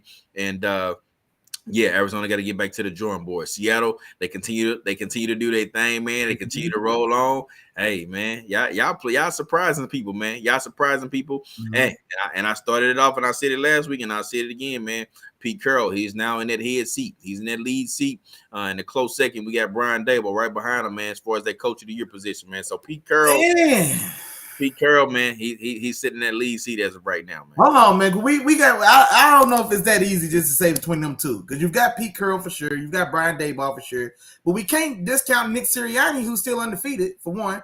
We can't discount Mike Vrabel, who's bounced back and quiet as kept. The Tennessee Titans, before they just lost to the Chiefs, when they was on a 4-game winning streak, I want to say, but they're 5-3. They're 5-3. So Vrabel's turning that ship around, taking the Chiefs to overtime with Malik Willis. That was phenomenal. Man, I think that coaching race is a lot tighter than that. I don't think Daboll. And they are having some good seasons. I'll put it like that. But for me, neither one of those seasons trump the season Seattle and the Giants are having, because neither. Man, I still would say the Eagles, man. You got to expect they do. Nobody expected them. I mean, I thought they was gonna have a really good year, but it look like they're slowing down. Yeah, they having a solid season, real good season. You know what I'm saying? But when you got it out there on the field, you know what I'm saying, and you can just sit back and just let it ride. I mean, the coach is on cruise control. You know what I'm saying? He pushed the button, letting the car go itself. You know what I'm saying? Versus Brian Daboll. Brian Daboll can't do that. Brian Daboll can't sit back and let his team do his thing. You know what I'm saying? Now Pete Carroll with Geno Smith. Geno Smith is playing some good ball and leading his team, and showing some good talent, throwing to some two good weapons, you know what I'm saying, with the young stud at running back, you know what I'm saying. So he's doing that. But for the Giants team, they got a running back. And that's my thing. We wouldn't sit up here and say the Seattle Seahawks or the New York Giants are as talented or close to talented as the Eagles team. You know what I'm saying? The Eagles team is loaded, bro. From front to back, top to bottom. You know what I'm saying? So well, here's the thing as well, though. This and I'm sorry to cut y'all. This I don't want to forget my point. But what I was gonna say is, I appreciate what Brian Daboll's done for sure. We can see his imprint on that team, but I want to look at the quality of his wins as well, because they won game. Half their wins are against teams that found a way to lose. Now, mind you get credit for making the play, but it's kind of similar to when I was gonna say, we'll see, but these teams aren't playing well. It was similar to when because see, I can't use the Jets beat the Ravens because the Jets are 6-3. But you get what I'm getting at. What I'm saying is, when the Browns tricked that game off to that was the Jets as well. Damn. I'm trying to say when you capitalize on the mistakes of the other team, the quality or what I see from their wins is, like I can appreciate the grittiness of their team. They fight hard, they don't die. You know what I'm saying? But I don't know, man. I don't want to overplay he's doing it with less to just make that signify that it doesn't mean that a guy like Nick Sirianni isn't being successful as a coach because it makes it look easy. I think a sign of his coaching prowess is that it does look so easy to you, because we saw this. Don't and keep in mind, this should also be a sign of how great a job he's doing coaching. Let's keep in mind that you thought Jalen Hurts was going to lose his job this year, and so the job that Nick Sirianni is doing behind the scenes, working with Jalen Hurts, working with that offense, because he was an offensive guy when he came over, and so sculpting that offense, him in the front office, going to get those pieces, going to get AJ Brown and making it a winning atmosphere. But you still gotta put it together. You still gotta make it work, and you still gotta manage it and keep everybody in check and online, because they've also had a couple scares this season where if he didn't have a firm enough hold on that team or have them at a level to where they don't just walk into these trap games, that Texas game could have been a trap. A short Thursday week where the Texans come out and look like they want to play ball, they go right down the field. That's when they could have lost. That Detroit's Lion game. You know what I'm saying? Another one where Detroit takes y'all to the limit. You know what I mean? If you're not focusing, if it's not good coaching, keeping everything on schedule, you know what I'm saying? Like, they may have dropped 2 or 3 games this year. So I think I'm just saying there's benefit to that as well. But you are right as far as Daboll is. He has found a way, man, to scratch some really early success with a roster that is sufficient for sure. But man, I don't know, man. I gotta give Sirianni his credit. I ain't taking away any credit from him and Mike Vrabel are both doing great jobs. Bill Belichick is still doing a good job. You know what I'm saying? It's a few coaches out there that's doing a great job. But I'm saying, for me, in my opinion, and the way I'm watching these games, man, I'm giving it to those 2 guys are in the league. In my opinion, I'm not gonna say Nick Sirianni is the third best coach in the league. Man, is a hell of a coach. You know what I'm saying? Like, it's a lot of good coaches out here. You still got Mike T out here. You know what I'm saying? You still got a lot of good coaches that are out here. But when it comes to what I've been seeing first, that's what I will hold at, and for me, to a higher regard. You know, when I'm deciding, all right, who are my coaches of the year candidates, and you know what I'm saying, who are the guys that are in the league for me right now. So, you know what I'm saying, that's why I stand there. Yeah, hey, our dog Day One gave Jarrell, man, he said the Eagles 11-0 in the regular season with Jalen at the helm. I was like, I had to remind him, hey man, we ain't played 11 games yet. But hey, I don't know who the next 2 are, but they liable to get there though. They definitely liable to get there for sure. For sure. And they might get there for sure. On to the next one, Willie Jack, man. We had the Los Angeles Rams, man, go to Tampa Bay to take on the Bucks, man. Bucks end up coming away with this W, man, 16-13. And I'll say this, man. All right. Go ahead, take your time, big dog. Go ahead, man. I ain't about to go too deep into this game. I ain't going to, because to be honest, I mean, these are two rough looking teams right now. You know what I'm saying? So I'm gonna treat them the way they need to be treated. I'm gonna treat them like almost like it was a toilet bowl. I wouldn't say it's absolute toilet bowl, but these two teams that have been playing terrible, so I'm not gonna give them a lot of time. Sure. Just because my team, they ain't special. You know what I'm saying? I ain't treating my kids like they special. I ain't silver spooning my kids. You know what I'm saying? They need the same treatment some of these other kids got. I'm like the coach that got my son playing on the team. Nah, son, he running straight for everybody else. Yeah. Players get treated. You know what I'm saying? But I'm gonna say this, man, and I'm skipping to the end of the game because that's the part that pissed me off the most. And we talked about this before when we talked about Buffalo and KC or some of the other games that came down to the stretch. Rams gave this game away. Now, even though you didn't put up a lot of points in this game, y'all still had a chance to win at the end. Y'all been stopping Tom Brady all day long.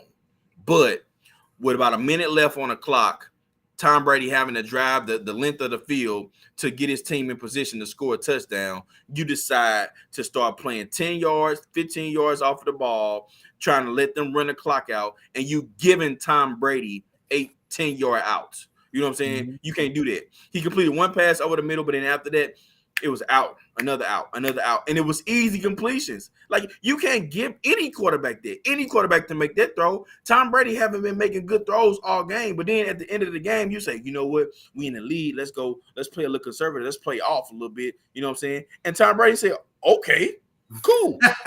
You gonna give it to me. I'm going to do what I do. I'm going to drop back real quick. Let's hit this 10-yard out. Cool. Out of bounds. Mm-hmm. Play took about, 5-6 seconds. Next play. Out of bounds. Another 10, 12 yards. That play took about 5-6 seconds. Next thing you know, it's still 20-some seconds left, and they on the goal line. Mm-hmm. I mean, that's what you gonna do then? What you gonna do? Tighten up now? It's too late. Mm-hmm. It's too late.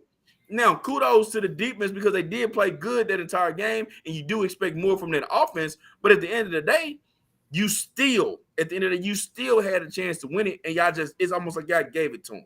Y'all gave him that game and let him just drive down the field, man, and put up points, man. The other thing I want to say, and I've been saying this too, man. I've been saying this. I've been saying put the cup down. I've been saying all types of stuff, right? Now, with the Rams, right? Matthew Stafford threw for 165 yards, right? 165. It was just an ugly week across the league, boy, for passing. God, hold on, bro. 127 went to Cooper Kupp. I know. 127 of those yards went to Cooper Kupp, bro. You know what that means? 38 yards passing to the rest of the team. You can't have it, bro. You just cannot have it. 38 yards to the rest. That's terrible. That's terrible. You can't have it. That's not a winning recipe. Kudos to Tom Brady and them for pulling this game out at the end, man, for taking what the defense gave them. And y'all came with the W, but Tampa Bay wasn't impressive either, man. They wasn't that impressive. No. I'm still not sold on them being a better team just because they came away with this W. Maybe this sparks a little bit of a fire for them to start getting to get started, but they didn't look like a good team either in this game. Rams just played very terrible ball, man. Two bad teams, but Tampa Bay came away with the W, man. No, exactly right. Like I said, it was just two bad teams, man. So even the defenses, I didn't even feel like the defenses played particularly well. It was just two ugly offenses. Now, these are capable defenses, but it's a difference between like a defensive just shootout where, man, both these defenses just locked in and it's just the offense just can't get things going. That wasn't this. It was bad offense on both sides. Now, mind you, the defense still has to be there and make plays, but I don't know. It felt different. Do understand what you said about Cooper Kupp. He finished 8 for 127. He did have that long 70-yard catch. So even his day, 8 catches, 127 yards, 70 of them on one play. And then everything else, man, I think he hit the nail on the head. Ugly ball. Leonard Fournette still isn't having success. They've been rotating him in and out with this rookie kid that they've liked to try to give him a spark. Rough day on the ground for both those guys. Tom finishes the day 36-58, 280 yards, 1 touchdown. And then I wanted to give a shout out, man. They had this rookie tight end, Cade Otton. He's the only guy that had made, or I guess they had the winning day for the Bucks. 5 for 68, 1 touchdown, 30-yard catch. Vita Vea, 2 sacks in this game as well. But the one thing I was gonna say is I think what ended up happening, because you guys did that first defense y'all came out in when Tampa Bay had to drive, it was a more aggressive defense, and he burned y'all on it.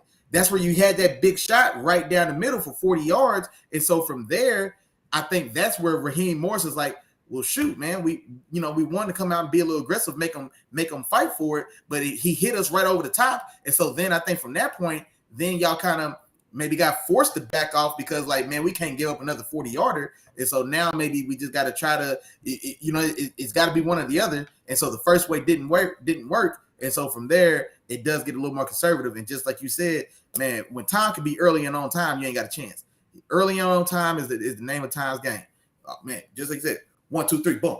Not even 3. The boy averages like 2.34 seconds from snap to release.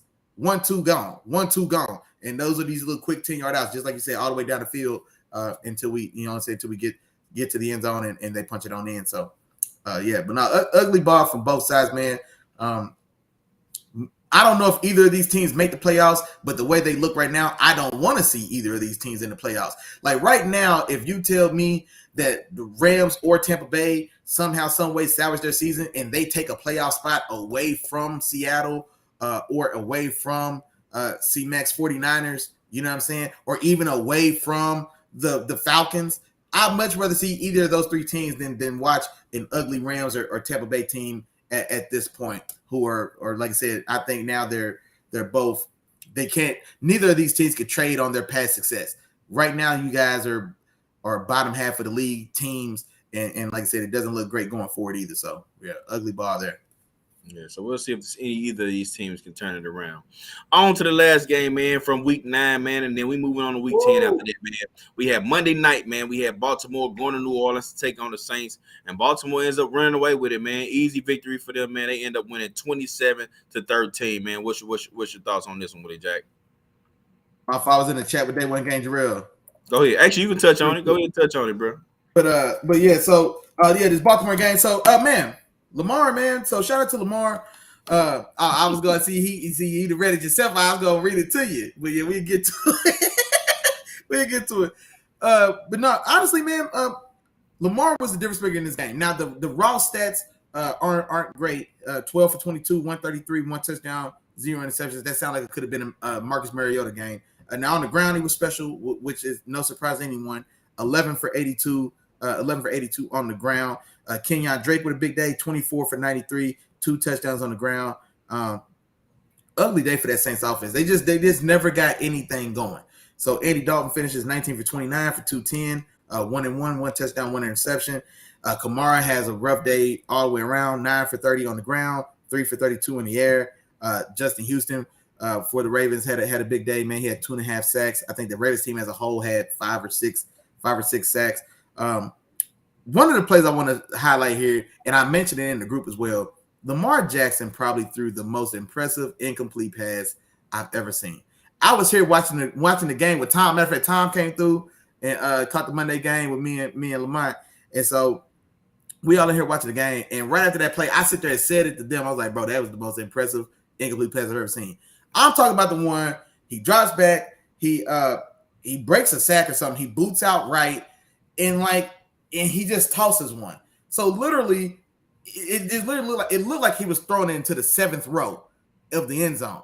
And no, it was a 60-yard rope that hit was it Duvernay or I'm gonna say Duvernay because I can't remember right now. A 60-yard rope that hit Duvernay in the hands on the sideline.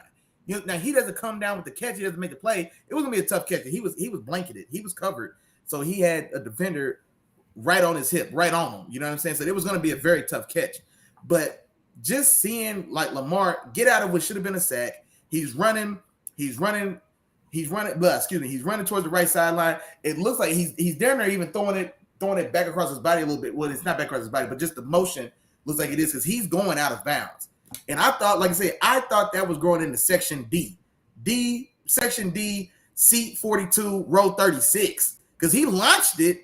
And then the camera finds it, and I'm telling you, it was 60 yards on the line. And when I tell you it hit that boy in the fingertips, it was nuts. So that was just a crazy play, a crazy throw, one that we won't never remember. It's forgot.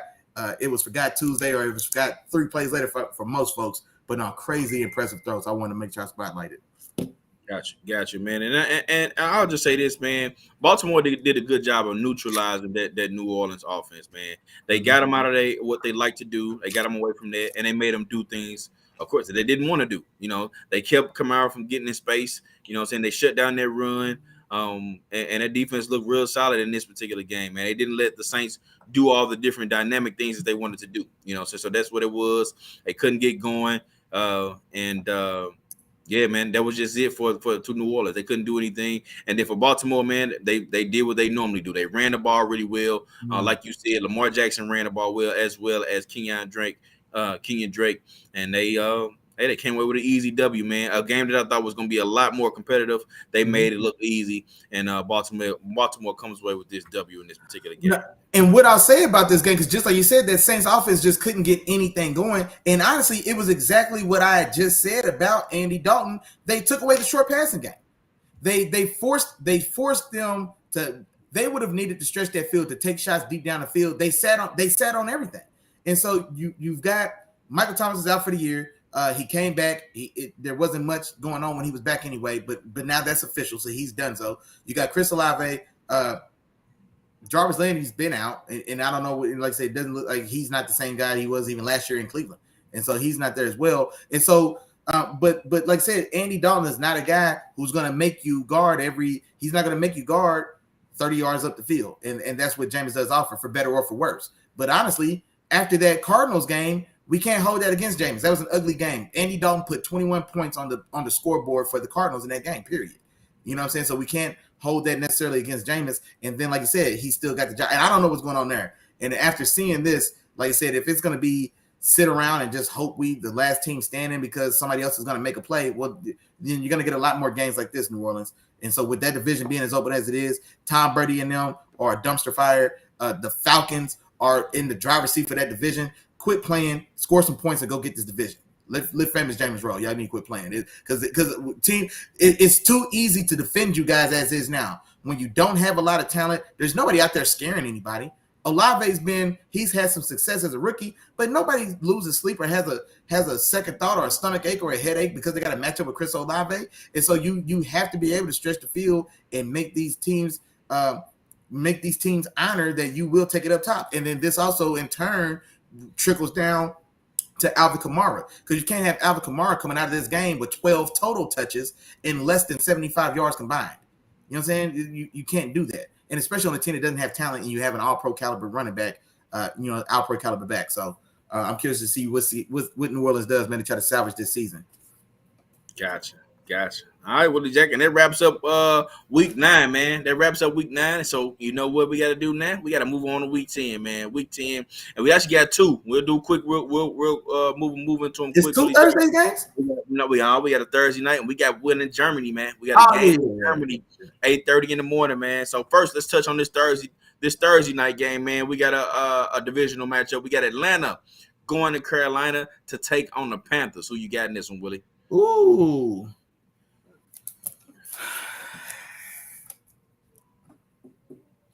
Baker Mayfield's going to start for Carolina. I haven't read that, but I don't see how he doesn't. And Baker's going to be motivated. Baker's going to come out hot. He came in that second half and put some scoring drives together, and it doesn't mean anything at all. But if the coaching staff is smart enough, if the veteran players in their locker room are smart enough, they know when you play this game, especially the longer you play and once you become an older or a veteran guy on your team, like you know kind of how momentum works. Momentum is a placebo effect. It can be a placebo effect. So they can use the second half of that game, and yeah, they got rolled up 42-21. But they can say, hey, man, we beat them 21-7 in the second half. You know what I'm saying? Like just finding a way to pull something positive. And then now making the transition back to Baker, and Baker just won the second half of that last game for you. You know what I'm saying? So just there's a chance there for maybe Carolina and being at home to come out fired up and motivated. And Baker Mayfield is a guy, he is going to be his absolute very best when he's got to prove something to somebody else. And this is going to be that game, and it's a short week, and it's a divisional matchup, and it's a heated rivalry. I'm taking Carolina. I'm taking Baker, man. I've talked myself into it. I'm taking Baker Mayfield and them at the crib, coming out fired up and motivated. 23.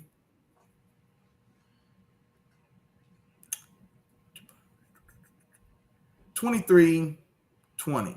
Yeah, 23-20, Carolina at the crib.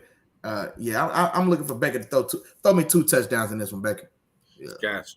With the jacket. And I'm going to go the other way, man. I'm going to go Atlanta in this game. I'm going to go 24-20 Atlanta in this game. And the reason why is I feel like their run game, man. Their run game. The same thing that killed them when they just got lost against Cincinnati, man, and Joe Mixon killed them. I expect this run game between Mariota and those running backs to get it going. Cordell Patterson is back, man. So, they're going to be feeding him really often. They're going to be using him in a lot of different ways. Of course, their pass defense for the Panthers is pretty nice, but I'm not worried about Atlanta's passing game anyway. That's not what they do. They run the ball. You know what I'm saying? They're gonna stick to what they do on the ground. Their run defense is actually pretty good too. The Atlanta's run defense, which is crazy to think about. Atlanta defense and them being good on defense. You know what I'm saying? It's hard to think about that. But yeah. I do got Atlanta, man. I do got Atlanta in this game. Jarrell, I got you too, man. I see you got Atlanta in this one. He said no faith in Baker. Hey, and I'm kind of with you in that sense, but Baker. That's the one thing that scares me, just like you said, Willie Jack, because I think Baker this time around he has nothing to prove. He already got pulled. You know what I'm saying? He already got pulled. So this time it's like, all right, what's the worst that can happen? You gonna pull me again? What you gonna do? Sit me down? No, he gonna come out. He gonna do his thing. But this time it's gonna be under Steve Wilkes and not Matt Rule. So I got Atlanta in this game, man, because I like the run defense and I like the fight it is with them. No, and here's another thing about that as well that we don't give enough credit to. We forget that that deal for Baker happened. Was it like 2 days before training camp? Or no, it was like a week before the season started. So he got there very late and was, he got there in the preseason because they pretended like it was going to be a competition. So he got there like the same week of that first preseason. It was super late into the season, into the process is what I'm getting at. And so he hasn't had a lot of time in that offense. And so honestly, I definitely expect to see a different Baker, even the Baker that we saw in that second half. Now, mind you, this is a blowout game. It's JV garbage time. I'm not knocking that at all. But what I'm saying is the way he operated, it still makes me believe that, okay, he looked confident. He looked like he knew where he was going and where he wanted to go with the ball, and he delivered it, regardless. If it was a glorified 7-on-7 practice or whatever, because Cincinnati's just trying to get out there healthy, I'm not knocking any of that. But my point is, now is when I think we actually get a chance to maybe see going forward just what Baker can do with this offense, because he's not as bad as what it looked like before. He's not as bad as he was this last year playing with injury. And so, like I said, I almost feel like Matt Rule, who's been on that hot seat for quite a while now as well, it more so could have been easily has been chalked up to him trying to show ownership. He's making changes and trying to do something to save his own job, and which didn't work. He was the first coach to lose a job this season. And so now, like I said, now that Baker is officially 12 weeks into this playbook, including preseason, now I think, and now coming back a little healthier as well because he got banged up. Now I think that this may be the perfect opportunity, catching Atlanta on a short week again, in a game in which they just lost. They just lost a heartbreaker. You know what I'm saying? Or that's one that's going to stick with them, because they've got to see that, man, we put the ball on the ground or lost scoring opportunities all throughout that game. And like I said, in on a short week. I do like what you said about Atlanta running the ball, though, and just like Carolina just got chewed up. But I'm sticking with Carolina, but I do think that we're going to see a better Baker going forward is what I want to say. Gotcha. All right, Willie Jack. Now on to the Germany game, man. On to the Germany game. We got your boy, Big Gino. He going to Germany, man. He taking on Tampa Bay Bucks, man, over in another country, man. What's up, man? What you got in this? Oh, man, come on. It's easy, man. Come on, say it with me, man. Come on, man. Big Gino, man. Big Gino ain't right back. If he ain't right back from Seattle, he right back from Germany. Boy, y'all crazy as hell, man. Give me Big Gino. And I'm not going to lie. I almost want this one to get ugly. I want this one to be nasty. I want them to put 2 touchdowns on Tommy. You know what I'm saying? Now, I don't know if they can or if they will. You know what? I shouldn't have said it, because that's what I'm doing. Seattle's going to put 2 touchdowns on touchdown Tommy. So really just kick him while he's down. Give me 30. You know what? 30-16. 2 touchdowns. That's what I said. 30-16. Big Gino and the Seahawks in Germany. First thing in the morning. Wake up, get your coffee, Turn in with Chopper Willie in the morning, see who won the game, and I'll tell you the score is going to be 30-16 Seattle in Germany over Tom Brady and them over across the pond or whatever you want to call it. Gotcha. And I'm going to go Seattle too, man. I'm going to go Seattle. I'm going to go 27-24, though, in this game, man. It's going to be a little bit closer game, man. I think they're going to put up a fight. I think the change of scenery, the change in time, and all those different things are going to have an effect on this game. So it may start off a little bit weird, but all in all, man, I'm liking Kenneth Walker, man. I'm liking Kenneth Walker in this game. Even still, the Tampa Bay Bucks have struggled to stop the run, man, and they continue to struggle to stop the run, even with Akeem Hicks back. Akeem Hicks was back against the Rams. The Rams didn't run the ball a lot in this game, but Darrell Henderson ran the ball 12 times for about 56 yards. That's almost 5 yards to carry. You know what I'm saying? So when they did get a chance to run the ball, they did a decent amount in this particular game, man. So I'm going to go with Seattle. I think Seattle is playing a much better ball than the Rams right now, and they're going to have a chance to win this game. I don't see Mike Evans having a pretty big day because he still got to deal with 6'4", 4'2" running Tyreek Woolen. You know what I'm saying? That's going to be a long day there. Now, he doesn't follow a ton, so you can move him around and create mismatches in that way. But I'm still not trusting this Tampa Bay team. Like we said before, man, they're looking like a rough team, looking like a bad team. So I'm still going to stick with Seattle on this one, man. I'm rolling with you, Willie Jack, man. I'm going Big Gino, man, and a win in Germany, man. 27-24 final score of this game, bro. Hey, you're a smart man. You're a smart man. I ain't mad at you at all. Yeah. And day one game, well in the building as well, man. He said he also riding with Big Gino, man. Come on, man. Y'all know what's going on, man. Come on now. Let's go. If Tampa Bay, if Tom Brady hit them high knees on that plane, I'll bet off at that point. If they land and release a report that Tom Brady did high knees, I reserve the right to change my score at least. Hey, I'm a change right with you, bro. If they say Tom Brady was doing high knees, we changing it. Hey, for sure. Hey, real quick, man, give me a performer of the week. Performer of the week, man. That's wait, am I tripping? Oh man, I'm tripping. You got me talking about. Hold on. Hey, no, don't do it before the week. Because we got to talking about new games that ain't happening. I was like, hold on, it's the end of the show. We got to do before. Yeah, I'm tripping. Yeah. Okay, I would say I can give him 2. You know what I'm saying? I can. Hey, Kenneth Walker might get you a few points. If you're a fantasy, all year between this game, yeah. You know what? Kenneth Walker might go for 150 in that game. Just put it out there. Put it out there. Nah, I ain't gonna lie, bro. Nah, I don't know. Nah, I didn't say it. Kenneth Walker going for 150, man. Okay, stick with it then, Willie Jack. You got to roll with it, bro. Yeah, I'm a reserve a player of the week when we get Chopper in the morning. But just as a side note, Kenneth Walker the third might go for 150. Gotcha. I got you, bro. Hey, well, Willie Jack, man, I think it's about that time, man. First and foremost, give me a game ball, man. Who gets the game ball? And then I need you to go ahead and wrap it up for me, bro. Ooh, give me the game ball and then wrap it up. Hey, we going to oldie but goodie, man. We going day one game, Jarrell, man. In the building, man, holding us down front to back, man, like always, man. Want to do it without you anyway, man. Appreciate the love and support as always, man. And then on that note, man, who else is in this thing, man? Of course, like I just said, day one game, Jarrell was in this thing, man, the longest strong way, man. Shout out to my dog. Kevin W, man, from Real Deal STL Sports is in the building, man, holding it down in spirit for our dog, Skinny, man. Skinny's a working man, dog. He be working in these evenings, man, but we appreciate the love still. The home team was in the building, man. Appreciate my Deuce for coming through. Appreciate your mama. Man, hey, Black was in the building, man. Shout out to Black, our dog Kendall Gilliard. Josh Nichols was in the building as well. Man, I'm looking for y'all. I'm looking for you. I'm looking, man. Hey, y'all know what's going on, man. You can say it with me. If I forgot to say your name, come on, man. Charge it to my head, dog. Don't charge it to my heart. You know we thinking about you, big dog. Come on, man. We appreciate the love and support as always, man. Y'all know what's going on, man. Couldn't do it without you. Wouldn't do it without you. Wouldn't want to even if we could. You feel me? We appreciate the love and support, man. Wednesdays at 7 o'clock, man. 7 o'clock. Y'all know what's going on. Hey, you right in time to catch the thank yous. Hey, just like we tell y'all, man, you ain't never too late. It's just like church. You can get in as late as you want to once you show up. We ain't gonna do nothing but pass the plate around anyway. There you go. Appreciate the love, sis.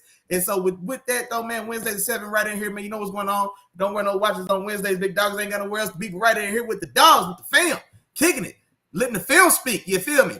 Follow back up, though, man. Tap back in with us on Sundays at 10 o'clock. Chopper Willie in the morning, man. You know what I'm saying? Holla at Michael Strahan. Y'all know what's going on, man. Holla at who you need to holla at. But don't get into your Sunday football, you know what I'm saying, position until you tap in with us as well. We got to be in that rotation, man. So come in here, holla at us, man. Have a good time, man. We dropping gems in there, too, bro. Hey, Chop, it might be time for you to do another revisit revisit who was in their bag or not, because we done had some nuggets now these last couple weeks. You know what I'm saying? So we you know what I'm saying, maybe I talk to Chop, man, and let y'all and share some of this gospel y'all been getting, boy. Y'all better take advantage. But other than that, man, appreciate the love and success, support as always. I can't talk, Chop. I'm sorry, man. It's all good, bro. Catch us next week, 7 o'clock, Wednesdays, right in here. Catch us Sunday, 10 o'clock, right in here. Appreciate the love. Peace. Peace.